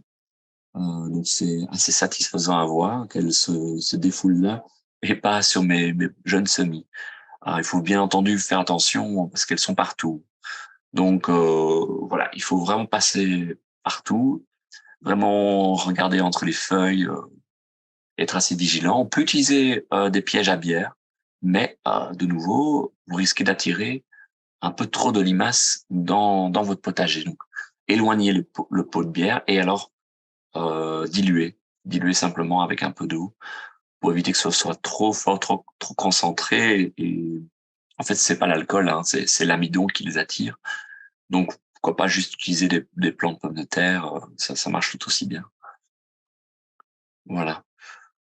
Pour les produits, alors, on a bien entendu des granulés, hein, comme j'ai dit au tout début. Les granulés bio à base de phosphate de fer, ça reste des pesticides. Donc, attention au dosage. Regardez bien cette petite poignée au mètre carré seulement, donc ça sert à rien d'en mettre de trop. Ici, ces granulés-là vont être consommés par les limaces et la limace va va se réfugier, va mourir de faim et on ne la verra pas. Donc, contrairement aux autres granulés à base de métaldéhyde, ce sont les fameux granulés bleus vifs. Là, la limace meurt sur place, elle crève, vous la voyez. Ben, vous dites, bah tiens, avec ces granulés bio, ça ne marche pas du tout, j'ai pas le même résultat. Ben, c'est différent, et le fonctionnement est pas le même. Et ici, évidemment, le métaldéhyde a un gros risque d'empoisonner des prédateurs. Donc, vous allez voir la limace qui meurt sur place. Elle va se faire manger par la musaraigne, un oiseau, que sais-je, un crapaud même. Et vous risquez d'empoisonner tous ces animaux-là. Donc, vraiment, faites attention. Regardez bien ce que vous achetez. Et sachez que, voilà, même les granulés bio, il faut y aller avec parcimonie. Alors, ça, c'est un petit peu un cas particulier. Je vais pas en parler trop longuement parce que ça peut être très embêtant pour certaines personnes qui ont des potagers dans les zones très rurales avec des champs ou des prairies à proximité, puisque il y a beaucoup de galeries. Vous allez observer un peu aux alentours, vous allez voir des galeries comme ceci avec un trou bien évident, pas comme les taupinières, hein. Les taupes font des grosses monticules, les taupinières, donc ici il s'agit pas de taupes. Et d'ailleurs, on voit les racines, les dégâts que ça peut faire. On a des racines entièrement grignotées.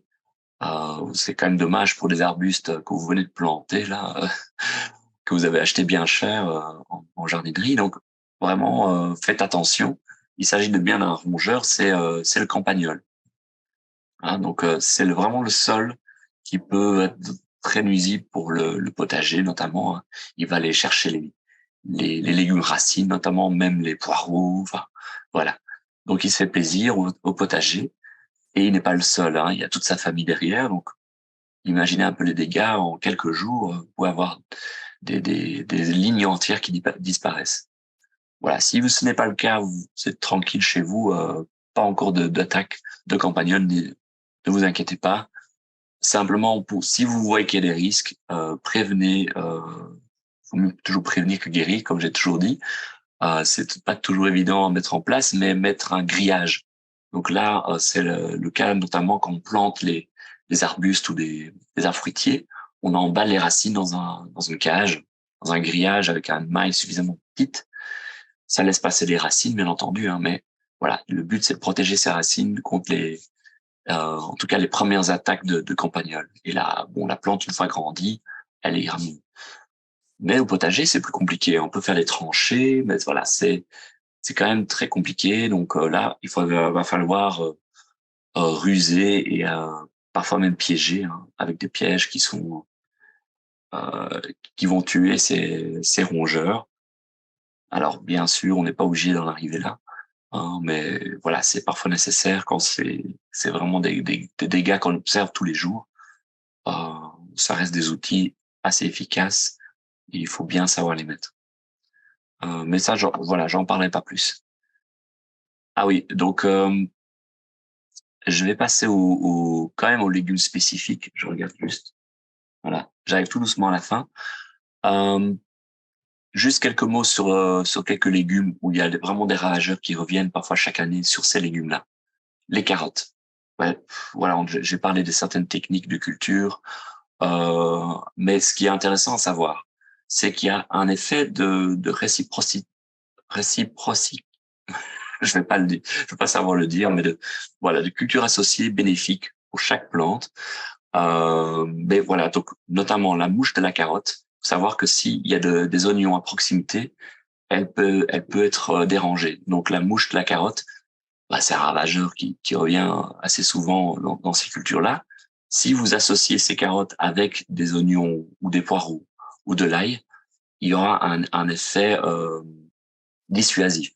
Donc on aura moins de ravageurs, on aura moins de mouches de carottes. Et inversement, ben, pour justement la mouche spécifique aux oignons ou aux poireaux, il y aura moins de problèmes aussi. Voilà, c'est toujours bon à savoir. Donc c'est vraiment un exemple de culture associée qui a vraiment fait ses preuves parce que je n'ai pas toujours tout testé, mais ici, vraiment, ça marche assez bien. Si on n'a pas l'occasion de faire ça, prévoyez un voile anti-insectes, hein, parce que les dégâts, comme je vois ici, sont assez importants. Les galeries, la mouche, la carotte, donc c'est un petit ver, hein, qui va creuser et ça va altérer le goût. C'est vraiment très désagréable. Et donc, pour éviter ça, il n'y a rien à faire. Soit on associe, soit on a ces voiles anti-insectes. Au niveau des maladies fongiques, il n'y en a pas tant que ça, mais c'est surtout par temps très humide. On voit ça quelques années.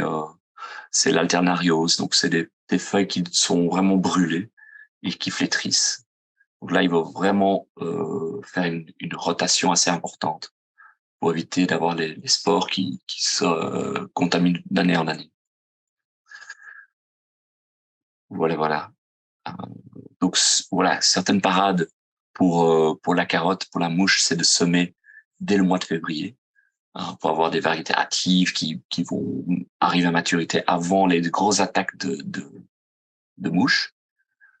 Donc voilà, c'est une chose parmi d'autres. Il y a plein de choses à faire. Il faut parfois jouer sur plusieurs techniques, hein.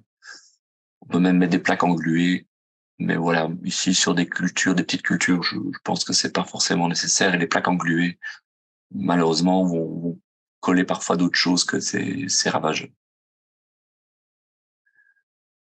Voilà, voilà, ça j'ai déjà dit. Ah ouais, dès qu'on a des plantes malades, toujours détruire. Jamais mettre au compost. Ah, ça c'est vraiment la règle pour les maladies. Au compost, chez nous, dans son jardin, on a rarement des composts qui vont pouvoir chauffer suffisamment. Donc ça va permettre de recycler des déchets, bien sûr, mais si on a des graines de mauvaises herbes ou des maladies, voilà, on risque de recontaminer d'année en année en utilisant notre compost. Préférez la poubelle, malheureusement, ou les déchets verts en, en déchetterie. Là, il y a un compostage vraiment de niveau industriel, un gros andin qui chauffe très très fort. Là, ça stérilise vraiment. Voilà, la petite parenthèse pour le compost.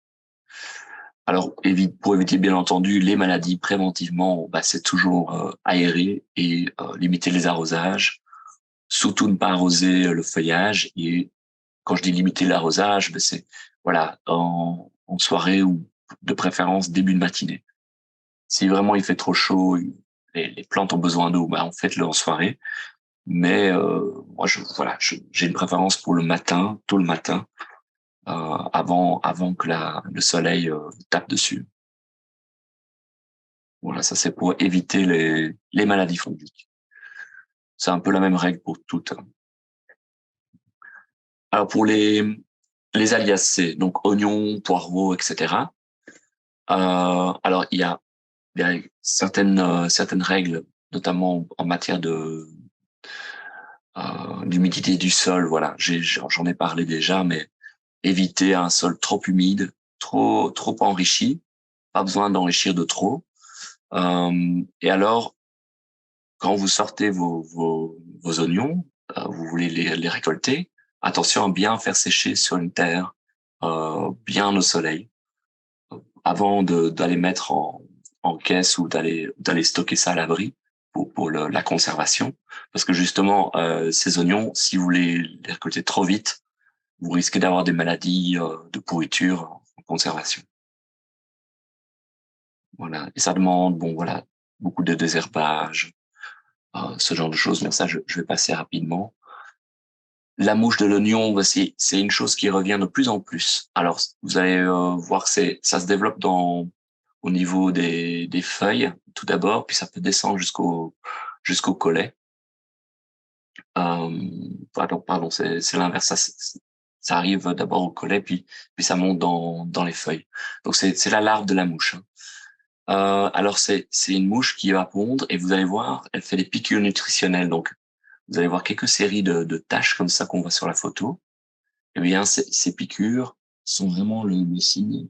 C'est le signe qui annonce l'arrivée des mouches, et en tout cas la présence des mouches et l'arrivée des larves. Donc, faites attention. Et ce que je peux vous conseiller de faire, c'est d'avoir de la ciboulette un petit peu partout au jardin. parce qu'elle va attaquer facilement la ciboulette et vos oignons vont être à proximité, mais elle a plus tendance à pondre d'abord sur la ciboulette. Donc c'est un peu l'alerte, si vous voulez, au jardin pour les oignons. Voilà. La mineuse du poireau, c'est un petit peu semblable, hein, mais donc on a affaire à un autre insecte. Donc la larve se trouve dans le fût. C'est vraiment un ravageur important des poireaux. En été, il n'y a pas trop de soucis parce qu'on peut à la limite que couper le feuillage. Mais quand c'est trop important en fin de saison, on a vraiment des poireaux qui sont plus mangeables. Donc voilà, la règle c'est que pour ces deux ravageurs, il n'y a pas 1000 solutions, c'est le voile anti-insectes. Voilà, il n'y a pas 1000 solutions préventives en tout cas. Voilà, il y a d'autres ravageurs, la teigne du poireau, mais c'est la même technique, hein. Donc c'est vraiment protéger le feuillage avec ces voiles. On a certaines maladies aussi sur les Aliacées. Voilà, comme j'ai dit, c'est une culture assez sensible aux maladies. La rouille, très très caractéristique, a des pustules orangées. La pourriture des bulbes, voilà, ça peut arriver au moment des récoltes ou pendant la culture. Voilà. Et donc pour les moyens préventifs, c'est bien entendu la rotation des cultures, surtout quand on voit la maladie qui s'installe d'année en année. Donc ne pas hésiter à faire au moins 3 ans, voire 4 ans de rotation. Ne jamais mettre de fumier frais en culture, ça on a déjà dit. Et si vous avez des résidus de culture, vous avez des morceaux de feuilles d'année en année, bien tout ramasser. Donc ne surtout pas laisser de plantes malades. Vous dites en fin d'année, tant pis, je laisse comme ça. Non, ramassez tout, même les feuilles malades, les poireaux malades, et mettez ça de côté parce que vous risquez de contaminer le sol par après. Voilà. Apparemment, un paillage plastique, ça j'ai pu tester. Un paillage plastique, vous voyez ces voiles, c'est plutôt ces bâches plastiques, avec simplement un petit trou pour laisser passer l'oignon. On peut ne pas aimer le plastique, mais j'avoue que là, s'il y a un gros avantage, c'est que ça dissuade les mouches d'aller pondre, et ça maintient quand même un minimum d'humidité, ça fait office de paillage. Donc voilà, c'est un petit peu le truc que j'ai pu trouver pour faciliter la culture de l'oignon. Voilà, on arrive aux tomates. Alors, comme chacun d'entre vous le sait, il y a une maladie qui arrive très souvent sur les plants de tomates, surtout chez nous, parce qu'on a plutôt un climat humide, hein. C'est le mildiou. Donc le mildiou, ça, voilà, c'est plusieurs espèces de champignons, si je me trompe pas. Je connais plus le nom latin, mais ça va plutôt être cantonné à certaines espèces. Donc on a le mildiou des pommes de terre et des tomates. Ça sera pas le même mildiou que sur les laitues, par exemple. On a le mildiou des laitues, elles vont rester sur les laitues.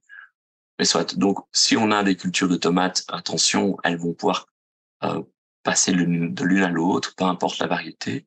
Pareil pour les pommes de terre.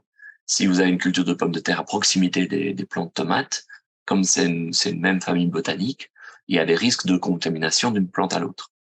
Donc attention au niveau de la proximité et peut-être de la rotation des cultures. Mais en général, chez nous, voilà, la tomate se fait toujours au même endroit, soit sous une serre, soit sous un abri. Juste alors bien faire attention aux résidus en fin de culture, de ne pas laisser les feuilles malades. Et d'ailleurs, c'est la même règle que pour toutes les autres plantes. Dès qu'on voit une tache apparaître, on coupe la feuille. Faut pas hésiter. C'est pour ça que c'est important d'aller observer dès qu'on voit que c'est une période propice à l'apparition, c'est-à-dire qu'on a eu une période peut-être très humide par un orage et puis très chaud l'été, donc à partir du mois de juin. Là, on sait qu'on a un risque d'apparition des spores de champignons. Donc, elles vont se développer à partir de 10 degrés déjà. Elles n'ont pas besoin d'une très grande température. Et puis, elles se développent très très vite. Elles vont parfois même arriver sur les tiges et les fruits. Au final, le fruit peut être endommagé et non, là c'est immangeable. Donc faites très attention. Euh, voilà, protégez vos plantes de la pluie, des projections d'eau. Moi, j'ai pas une serre, mais j'ai simplement un abri. Ça permet de limiter déjà pas mal l'eau par contact avec les pluies. L'alternariose, c'est un petit peu différent. On a aussi des taches noires, mais ça arrive plutôt au niveau des fruits, au niveau des pédoncules aussi. On a vraiment des taches plus circulaires. À un moment donné, elles vont grossir. Mais voilà, c'est pas la même maladie. C'est moins fréquent. Et voilà, le tout, c'est de bien arriver à temps avant que ce soit trop tard. Donc ici, malheureusement, le fruit, bah, voilà, on peut le jeter. Donc les moyens préventifs, c'est surtout l'arrosage. On favorise vraiment l'arrosage au pied.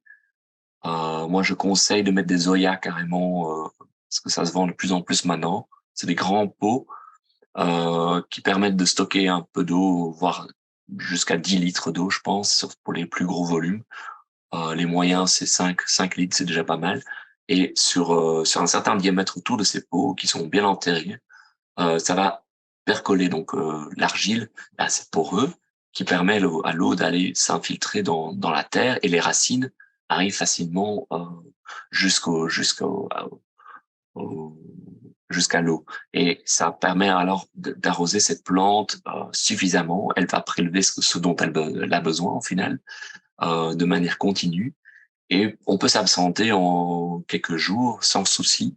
Et ces plantes qui sont quand même gourmandes en eau, bah, sont suffisamment arrosées. Et on a moins de risque de maladie forcément. Sinon, tout ce qui est système d'irrigation, c'est bien aussi. Alors, très important à limiter l'espacement, donc à respecter l'espacement plutôt. Si vous plantez trop densément, vous allez devoir tailler beaucoup.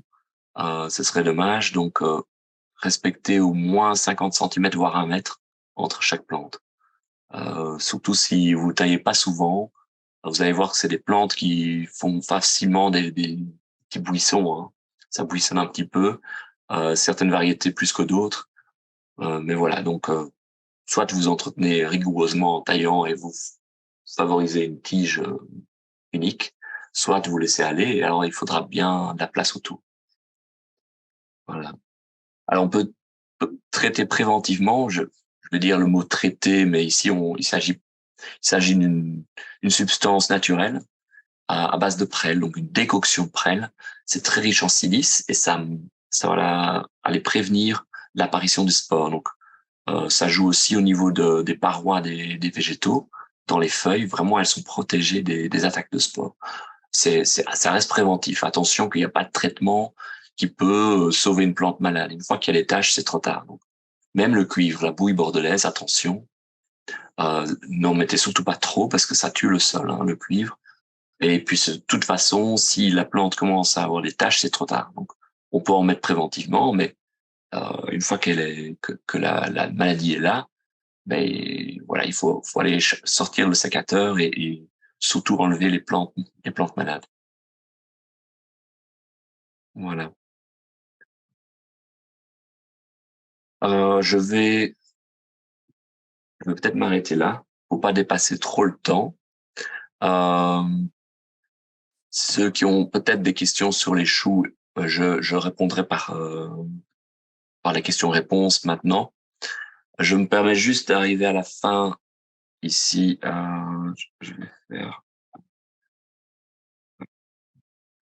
Oui, un petit mot sur l'alerte au jardin pour finir quand même, parce que c'est quand même un petit service qu'on peut rendre qui est assez utile pour les jardiniers qui ont envie d'être avertis à temps, justement des attaques de mildiou, les pyrites du chou, tout ce qui peut nous embêter au jardin. Bah, si on est prévenu à temps, justement, on peut mettre en place ces techniques préventives. Donc, si vous voulez être abonné à ce système d'avertissement, c'est par mail. Je vous envoie un petit mail, donc c'est plus ou moins tous les mois, hein, même pas.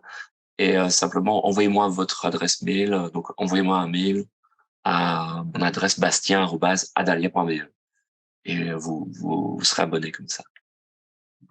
Voilà. Et juste finir sur cette dia, et puis je passerai aux questions-réponses. Donc, c'est le programme du printemps. On va enchaîner assez rapidement avec comment jardiner sans pesticides. Là, c'est nouveau avec moi, le lundi 3 avril. Puis on a plein d'autres thématiques, notamment une nouvelle thématique cette année, c'est l'adaptation au changement climatique. C'est vraiment un sujet qui revient de plus en plus. Voilà, qu'est-ce qu'on peut mettre en place au jardin pour pallier à ces extrêmes climatiques qu'on subit notamment d'année en année. Donc, voilà. Je vous laisse regarder tout ça et je passe tout de suite aux questions-réponses. Pierre-Laurent, t'as peut-être regardé. Moi, j'ai pas encore ouvert le chat. Donc. Oui. Attends, je remonte un petit peu. Donc, il y a quelqu'un qui faisait une remarque, c'est Madeleine qui disait le piège à bière attire aussi d'autres insectes copains. Alors, je lui ai répondu, je vais te lire ma réponse et tu me diras si éventuellement tu as un complément à apporter. Donc, je lui ai dit que, bah oui, effectivement, ça pouvait attirer d'autres insectes. C'est pourquoi c'est toujours utile, en fait, de se poser la question entre le bénéfice d'une technique par rapport à son coût et que, bah, dans ce cas-ci, les limaces, en fait, elles peuvent exercer parfois des pressions qui sont très fortes au niveau du potager. Et du coup, bah, c'est parfois nécessaire de lutter contre elles au risque de perdre quelques petits alliés, mais qui restent quand même très minoritaires dans le cas des pièges à bière. Oui, non, c'est très bien répondu. Oui, parce que on va dire que les limaces, c'est une telle population. Je veux dire, moi, j'ai beaucoup lutté avec acharnement, peut-être, contre ces ravageurs-là, mais j'ai toujours vu autant de limaces qui reviennent chaque année. Donc voilà, je pense que j'ai quand même des prédateurs. J'ai des hérissons, j'ai vu des crapauds, voilà.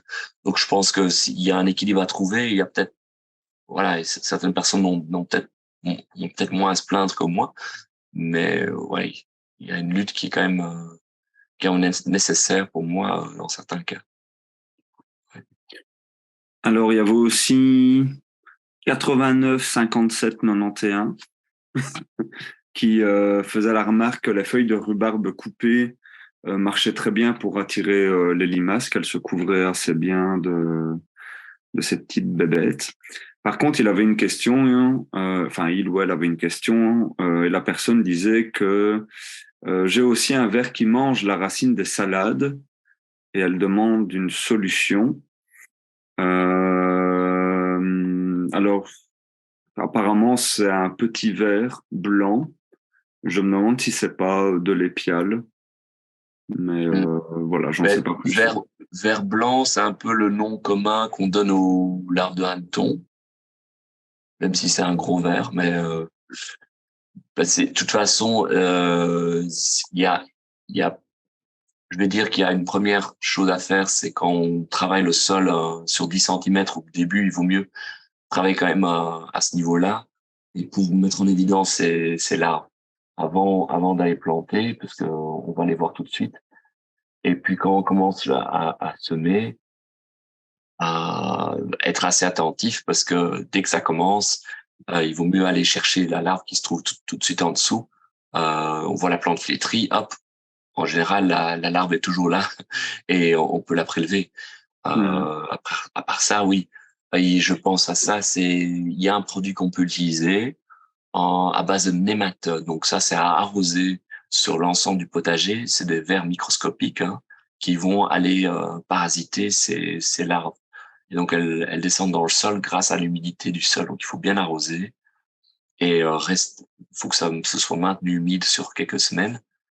Et l'avantage, je pense que ça peut se maintenir assez longtemps comme ça dans le sol et agir sur les larves d'insectes. Donc c'est assez spécifique, ça, c'est pas un pesticide, en tout cas reconnu comme tel, et puisque c'est un organisme vivant, mais c'est un certain prix. Donc le traitement coûte assez cher. On peut trouver certaines espèces d'ailleurs contre les limaces en jardinerie. Voilà, donc c'est un traitement possible. Ouais. Mais il faut être sûr quand même que ce soit des hannetons ou des Oui. taupins éventuellement. Mais je pense que si c'est une épiale, ça fonctionne pas. Oh non, oui, c'est ça. Ouais. Ça dépend d'une espèce à l'autre. Ouais. Donc, ouais, en effet. Ben, je reste sur la même personne qui plus bas disait qu'elle fabriquait ses Zoya, qu'ils fabriquaient ces Zoya eux-mêmes et que du coup c'était beaucoup moins cher et très facile et que bah, c'était plus facile aussi d'adapter le volume aux besoins de la plante. Alors il faut aussi que ces Zoya soient poreux forcément, sinon l'eau ne sait pas aller traverser la terre cuite. Voilà. Oui, oui, bah oui, c'est vrai que moi j'ai quelques collègues qui m'ont déjà dit aussi, ils avaient fait eux-mêmes avec des joints de silicone et des pots de plantes en terre cuite. Faut juste faire le test, voir que justement que l'eau ne quitte pas trop vite. Il faut vraiment que ça percole tout doucement, sinon l'avantage est perdu. Donc à faire un test, oui, parce que évidemment on n'a pas tous envie de payer 20 € le beau pot en jardinerie et autant essayer de le faire soi-même dans ces cas-là. Ouais. Voilà. Voilà, à part ça, dans le chat, je ne pense pas avoir raté de questions. Voilà.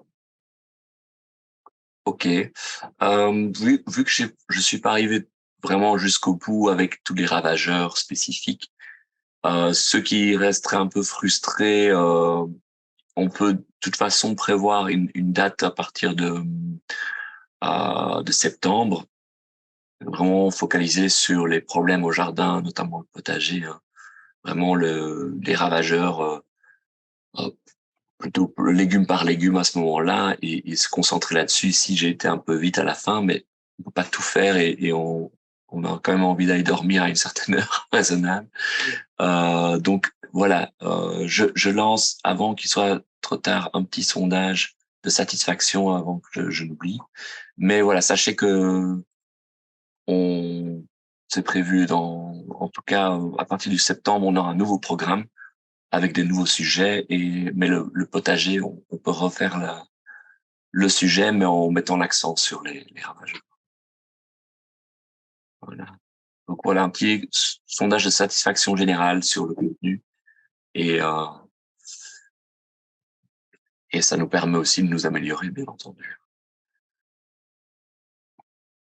En tout cas, merci à tous ceux qui étaient présents et puis j'espère vous revoir dans une prochaine visioconférence. Euh, Si vous avez d'autres questions, faut pas hésiter. En général, je suis la personne référente pour les problèmes au jardin. En général, donc bastien@adalia.be. Retenez bien mon adresse mail si vous avez des petits soucis au jardin, des questions sur les alternatives. N'hésitez pas à m'écrire. Voilà, voilà. Alors, Et puis, ouais. j'allais dire juste rendez-vous sur aussi notre page Facebook pour les actualités, hein. Ici, on a mis le calendrier, mais pour vraiment être au courant de ce qui se fait chez nous, c'est vraiment via Facebook que ça marche le mieux. Voilà. Quelqu'un demandait si dans les conférences sur la culture sans pesticides, est-ce que tu donneras des solutions pour les ravageurs? Ah oui. Sur la prochaine, ah oui, comment jardiner sans pesticides, la prochaine date, j'imagine. Là, oui, on va passer en revue aussi un petit peu comme j'ai fait déjà ici, mais on aura plus de temps pour s'attarder sur les alternatives. Ouais.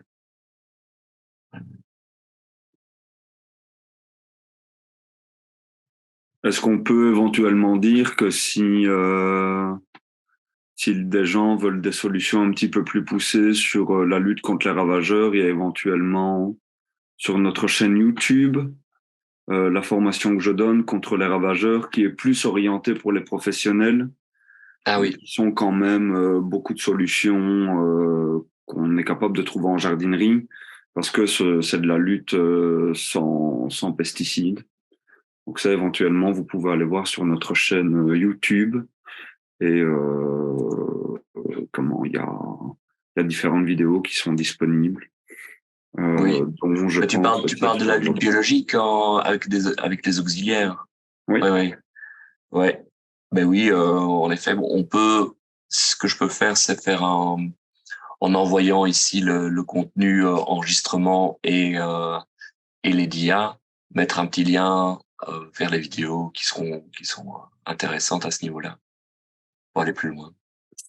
Alors on demande aussi, donc est-ce qu'on va éventuellement parler de lutte contre les rongeurs et aussi où trouver des larves de coccinelle. Lutte contre les rongeurs, ben, c'est essentiellement le campagnol, dont on a déjà parlé. Et la deuxième question? Où trouver des larves de coccinelle? Les larves de coccinelle. Alors, bon, il y en a naturellement qui arrivent normalement dans le jardin. Si on a un jardin un peu isolé, qui manque un peu de nature sauvage aux alentours, ce qu'on peut faire, c'est aller en jardinerie, commander.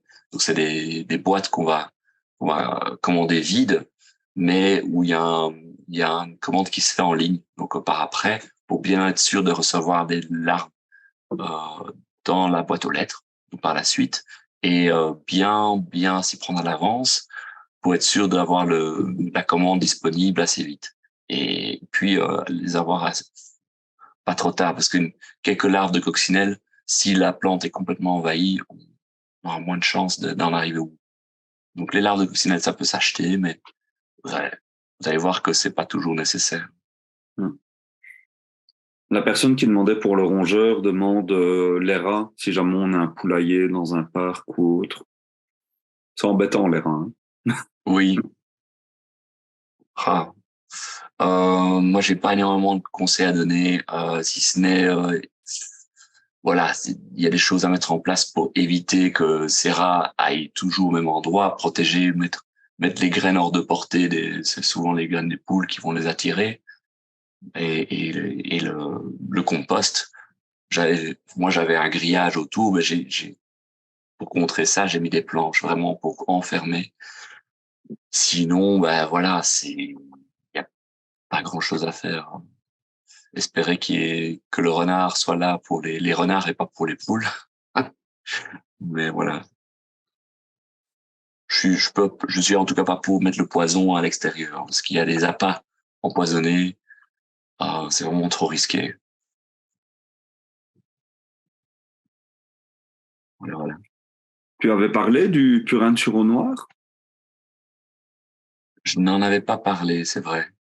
J'avais peut-être mis dans les DIA, comme j'ai été un peu vite. Le purin de sureau, ça peut s'utiliser dans les galeries des campagnols notamment. C'est vraiment très très fort, donc à utiliser pur. On fait ça avec les feuilles, les fruits, les fleurs, toute la plante. On peut macérer, en faire fermenter. Donc une fois on a ce mélange bien fermenté, on verse dans les galeries. Et donc ça repousse certains rongeurs. Ça repousse à mon avis un peu tout le monde. Mais voilà, je l'ai pas testé, j'avoue, j'ai pas encore fait l'expérience, j'ai pas de problème de campagnol, non. Et alors, est-ce que ça marche contre les rats? Je n'en sais rien.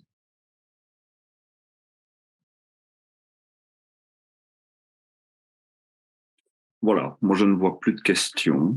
Ok. Ben, merci pour le suivi, Pierre-Laurent. Et merci à tous ceux qui restent. Merci. Et d'être restés jusqu'au bout. Voilà, j'étais un peu long, je m'en excuse, mais beaucoup de choses à dire. Et puis, on aura l'occasion de creuser certaines questions plus tard. Voilà. En tout cas, bonne soirée. Merci beaucoup. Et bon jardinage. Merci. Au revoir. Bonne soirée.